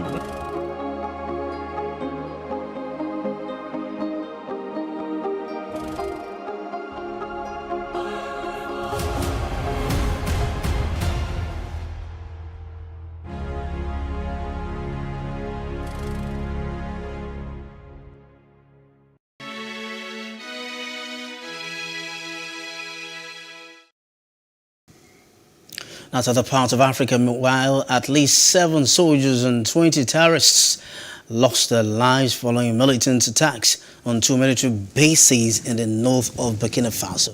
4 volunteers aiding the army in the fight against militants were also killed in the attacks yesterday in Lorum and Samantenga provinces. The violence came a day after a soldier was killed and another wounded in a roadside blast in northern Burkina Faso. Now, the government of that country, Burkina Faso, called on international community yesterday for aid to help rescue 8 mine workers thought to have been trapped underground since a flash flood struck in mid-April. Operations at Vancouver-based Traveley Mining Corp's Pekwa Zinc Mine have been suspended since April 16 as efforts to remove water continue. The mine flooded during heavy thunderstorms, leaving the 8 miners unaccounted for. It's thought they were trapped 550 meters below the surface. Meanwhile, a protester has been killed by Sudanese security forces during a rally against the military government in Khartoum. The unidentified victim was run over by an armored vehicle belonging to the forces supporting the October 25 military coup during a demonstration that was heading towards the presidential palace. The death brings to 95 the number of people killed in the crackdown on the protests, which have been held regularly in the capital and other cities as well since the coup of General Abdel Fattah al-Burhan. And just yesterday, the anti-government rally was attended by several hundred people who again called on the military to return to their barracks. The demonstrators denounced the military's stranglehold on politics and the economy in Sudan, which has been controlled almost continuously by the army in 66 years of independence. Now, Libya's rival PM, Fathi Bashagha, has named the coastal of Sirte as the seat of his administration. Bashagha was appointed by the House of Representatives based in Tobruk in February, setting the former interior minister on a collision course with Abdulhamid Dbeibah, the Prime Minister of the Government of National Unity. Dbeibah, who governs the triply, dismissed Bashagha's appointment and refused to vacate office. There were fears that rival army factions would win a battle for control of Tripoli, but Bashagha announced Wednesday that its outfit would exercise its functions from Sirte. In the meantime, a Muslim cleric in Kenya has asked a court not to free him from jail despite being acquitted of terrorism charges. Guyogoso Boro said he feared he could be abducted and killed by state agents once released, as is alleged has happened to other terror suspects before. He was arrested in 2018 and charged with possessing material that promoted a terrorist group and for collaborating with Somalia-based Al-Shabaab militants. The court has allowed him to remain in custody for yet 30 days. Guinea's military government this week announced plans to prosecute ousted President Alpha Condé and 26 of his former officials for murder, rape, kidnapping, and other crimes. Guinea's coup leader also proposed a 3-year transition to civilian rule. In 2010, Condé became Guinea's first democratically elected president, but accusations of corruption and authoritarian behavior mounted throughout his time in office. Last September, after winning what critics said was an illegal third term, Condé was overthrown in a military coup. Condé had altered the constitution to allow himself run for a third term, sparking violent protests and deadly crackdown by the police. Meanwhile, a third Ebola case has been identified in the Democratic Republic of Congo's city of Mbandaka. The patient is a 48-year-old man believed to be a high-risk contact of the first Ebola patient identified in the DRC's latest outbreak, who died on April 21. A tweet by the WHO on Thursday, May 5, revealed that responders had identified 444 contacts and continued to monitor their health. DRC health authorities declared a new outbreak in the country's northwestern Equator province on April 22. A second victim of the virus died on April 25. That was after experiencing symptoms for more than a week. Vaccinations have since commenced in Mbandaka, with 281 people vaccinated so far, according to the WHO's last published figures on inoculation. Investigations to determine the source of the current outbreak remain ongoing. Let's get outside Africa now. A strong explosion hit a well-known hotel in downtown Havana today, tearing a gouge several floors high into the side of the building and killing at least 8 people, witnesses and Cuban state media reported. President Miguel Diaz-Canel, speaking from the scene of the disaster on Cuban television, said the explosion at the Hotel Saratoga had not been caused by a bomb. A gas leak appeared to be the most likely cause, though. The hotel had been set for a post-pandemic reopening just in 4 days. 25 civilians, including children, were brought out by bus today from the Azovstal complex in the Ukrainian port city of Mariupol, which is besieged by Russian forces, to a camp in the Russian-controlled town of Benjamin. Journalists saw the coaches arrive and evacuees being accompanied to the reception center by representatives of the International Committee of the Red Cross and the United Nations, which have been helping to organize the evacuations. Officials at the center said they expected several buses to arrive from the bombed-out steelworks, the last bastion of Ukrainian forces in the city, on Friday. Now, U.S. President Joe Biden and other G7 leaders will hold talks with Ukrainian President Volodymyr Zelensky in a virtual meeting on Sunday, 8 May. Biden answered no questions from reporters about the upcoming talks as he headed to Ohio today to meet with manufacturers. Ukrainian President Volodymyr Zelensky urged Iceland today to be an advocate of increasing pressure on Russia and to participate in the rebuilding of Ukraine. And the first thing required is a rejection of Russian oil, oil blends and oil products. No financial connections with the tyranny.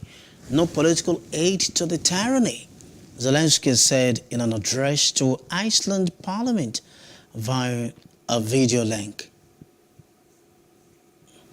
In the meantime, voters in London have used the elections to express anger over a cost of living crisis and fines imposed on the Prime Minister for breaking his own COVID-19 lockdown rules. Wandsworth Council, a flagship Conservative council held by the party since 1978, fell to Labour overnight.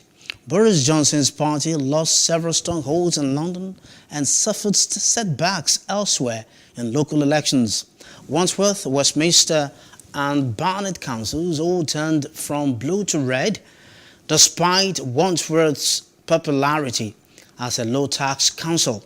Felix Morrison, a furniture restorer, said he voted Conservative tactically because they had pledged to keep council tax low in the borough. To be honest, I think that they're a terrible party, but what I did like is the fact that they were going to keep tax council rates lower. That's why I voted for the Conservatives. Usually I'm a Lib Dem voter, but in the council election, that's why I voted Conservative. Just because he didn't follow his own rules, so what, you know, a lot of us did, and people didn't see family members for a long time. So I think a lot of people go, well, why can't you follow your rules? We started to do it. So yeah, I think people go, that's it, enough. We've had enough now, we want... Up next, OPEC raises Nigeria's production quota despite low output. That's in business news. After this short break, please stay with us.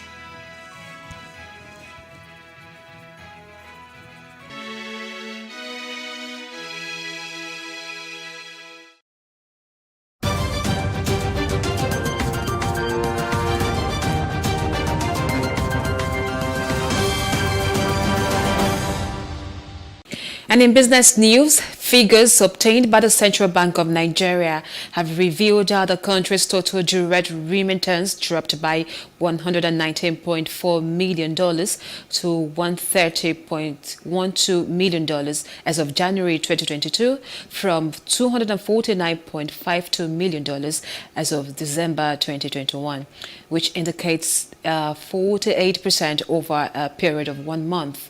According to the CBN's record on weekly international payments, the country recorded $217.7 million, $51.74 million, and $224.24 million in total direct remittance in November, October, and September, respectively. Direct remittance come into the country via the international money transfer operators and banks, among others. The chairman of Platform Petroleum Limited, Dumolulu Briggs, has admonished that cross-border service integration through the implementation of the African Continental Free Trade Area will boost the African oil and gas industry. Briggs, who spoke on the theme cross-border service integration as an enabler of project delivery in the African oil and gas industry at the African Local Content Collaboration session at the 2022 Offshore Technology Conference in Houston, Texas, United States of America, noted that AFCFTA represents a new optimism and a continental approach at comparable scale is expected to have greater success in Africa. He said hopefully collaborations would improve the intra-Africa trade flows, which are a poor 15% compared to North American 48%, Asia 58%, and Europe 67%. The Organization of Petroleum Exporting Countries has raised the crude oil production quota approved for Nigeria again as it increased it from 1.753 million barrels per day in May 2022 to 1.772 million barrels per day in June.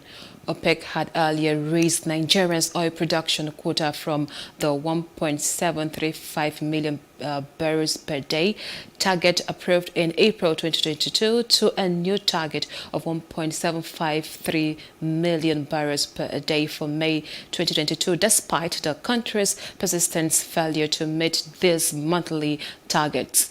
The organization maintained the upward oil production quota approvals for Nigeria as its 28th OPEC and non-OPEC ministerial meeting. Kenyan National Bureau of Statistics has reported a rise in merchandise imports, which widens Kenya's trade deficit from 999.9 billion shillings, $8.6 billion US dollars in 2020 to 107.6 billion shillings in 2021. The KNBS said in the 2022 economic survey that expenditure on imports rose by 30.9% to 251.2 billion shillings in 2021, largely on account of increased expenditure on petroleum products, iron and steels, animal fat and oil, as well as vehicles. The gradual easing of the COVID-19 containment protocols resulted in the opening of economic culminating in improved global trade in 2021. And that's all in business news. As the rest of the news continues, I am Jacinta Obiugo. Thanks for watching. Entertainment news is up next. Stay with us.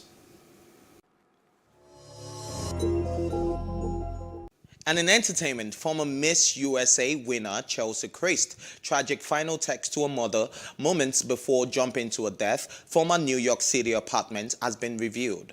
Chris sent her mother, April Simpkins, a text message right before jumping from a New York City high-rise earlier this year. Reading, "First, I'm sorry, by the time you get this, I won't be alive anymore. And it makes me even sadder to write this because I know this will hurt you the most." Simpkins revealed that she nearly blacked out after reading the message and that she instantly took the text seriously because this was her daughter's second suicide attempt. Beyoncé has received her first ever Daytime Emmy Award nomination for the upbeat track she wrote for her mom, Tina Knowles' Lawson's Facebook Watch Show. The singer was recognized in the Outstanding Original Song category of a 90s sitcom-inspired tune, Talks with Mama Tina theme song, which debuted in December. It has been nominated for some of the most coveted awards, including Outstanding Daytime Drama Series, Outstanding Writing Team for a Drama Series, and Outstanding Directing Team for a Drama Series. Baby mama and daughter of American rapper Tekashi 6ix9ine were involved in a car crash on Easter, with one of the victims reportedly sent to the emergency room after sustaining serious injuries. The rapper's baby mama, Sarah Molina, and their 6-year-old daughter, Saria, and her sister were in an Uber minivan on the expressway in New York City at the time of the incident. An ambulance was called and all three were taken to the hospital. And that's all in entertainment. I am Ifeoluwa Oshunke. Up next, sports.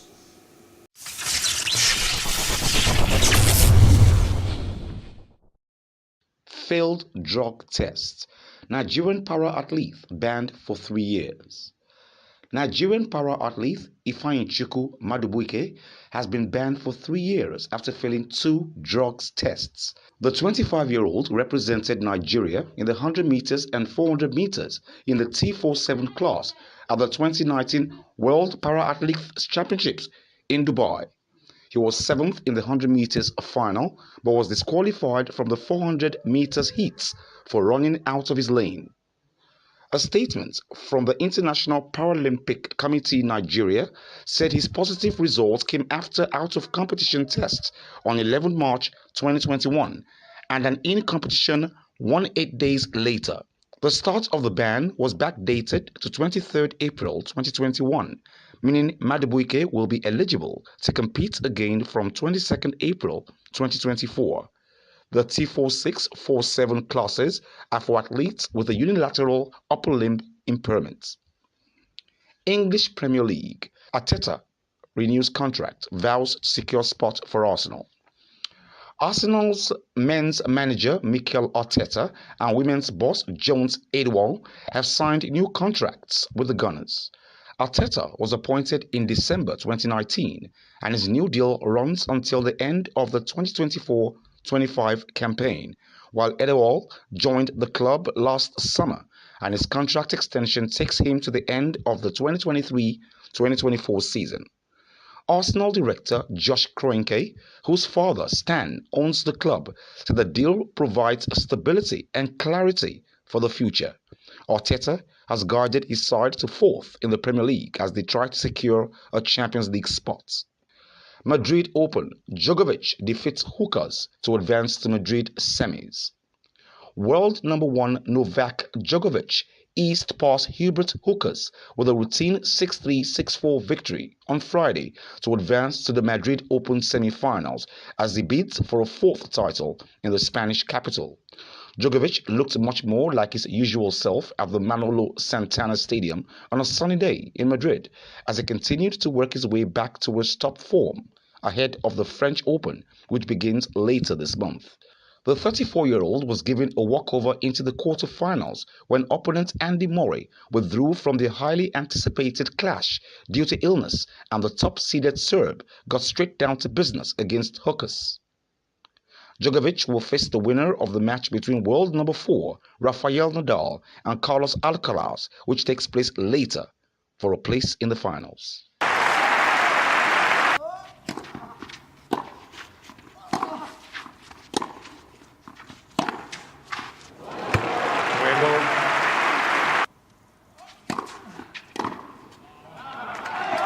Juego, primera set, Djokovic.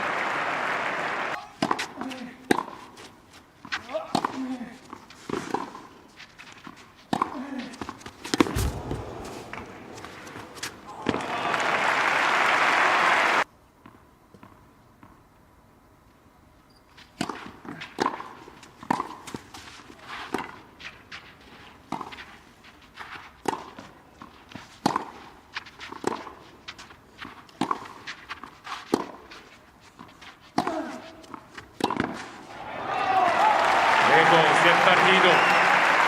Djokovic, 6-3, 6-4, 6-3, 6-4.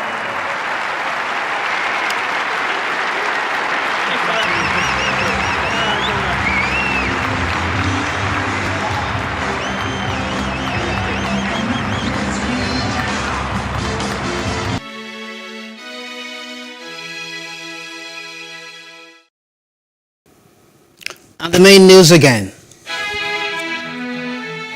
Supreme Court has ruled in favor of Rivers, dismissing Imo's counterclaim.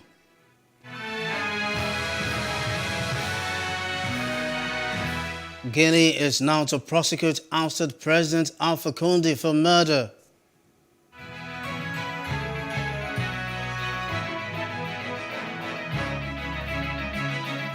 And at least 8 have been killed in explosion at historic hotel in Cuban capital, Havana.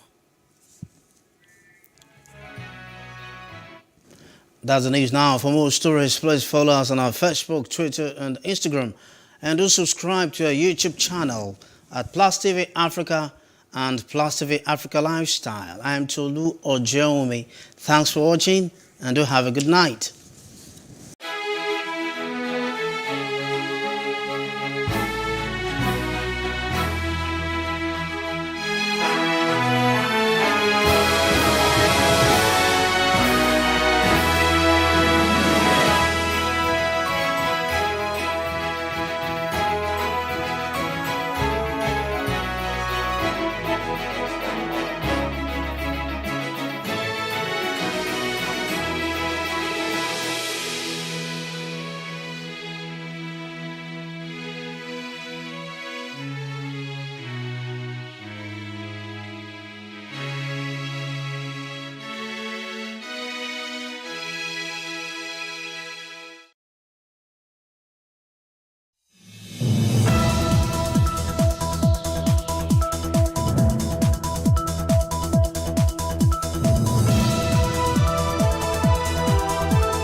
Yes, y'all, you know what time it is. It is time for some tea. It's time for the biggest entertainment show on the planet. And of course, you know, we bring you the vibes, intellectual conversations, dope narrations, analyses, and of course, you know, dissections. I never do this alone, guys. Yes, I'm always with one pretty lady or another or more.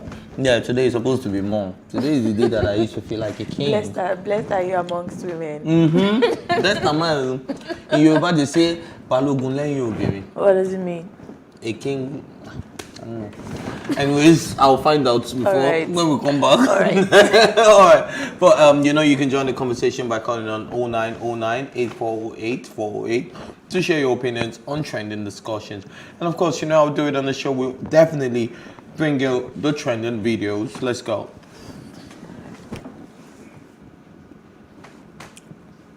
All right, I think that's a bit delaying. Yes, I guess. But yeah, you know, we have to just kick it. But of course, you know what number to dial in on is 0909-8408-408. And I'm waiting, you know, for the trending videos to pop up. If not, I might just go into one story because this story is just right, you know, behind my heart. So I don't know if I should just do that real quick. All right, so Johnny Depp kicked Amber Heard to the floor of a private jet after flying into a rage and accusing her of having an affair with fellow actor James Franco. Everybody knows James Franco, right? Yeah. And in an emotional testimony on a second day on the stand, Heard detailed a series of harrowing incidents where she says that her ex-husband hit, kicked, or threw things at her. The Pirates of the Caribbean star did not make eye contact with his ex-wife as she accused him of calling her a slut for her participation intimate scenes with Mr. Franco. They said that Mr. Depp taunted her, mocked her, and asked if she enjoyed the intimate scenes in their latest film, The Adaro Diaries.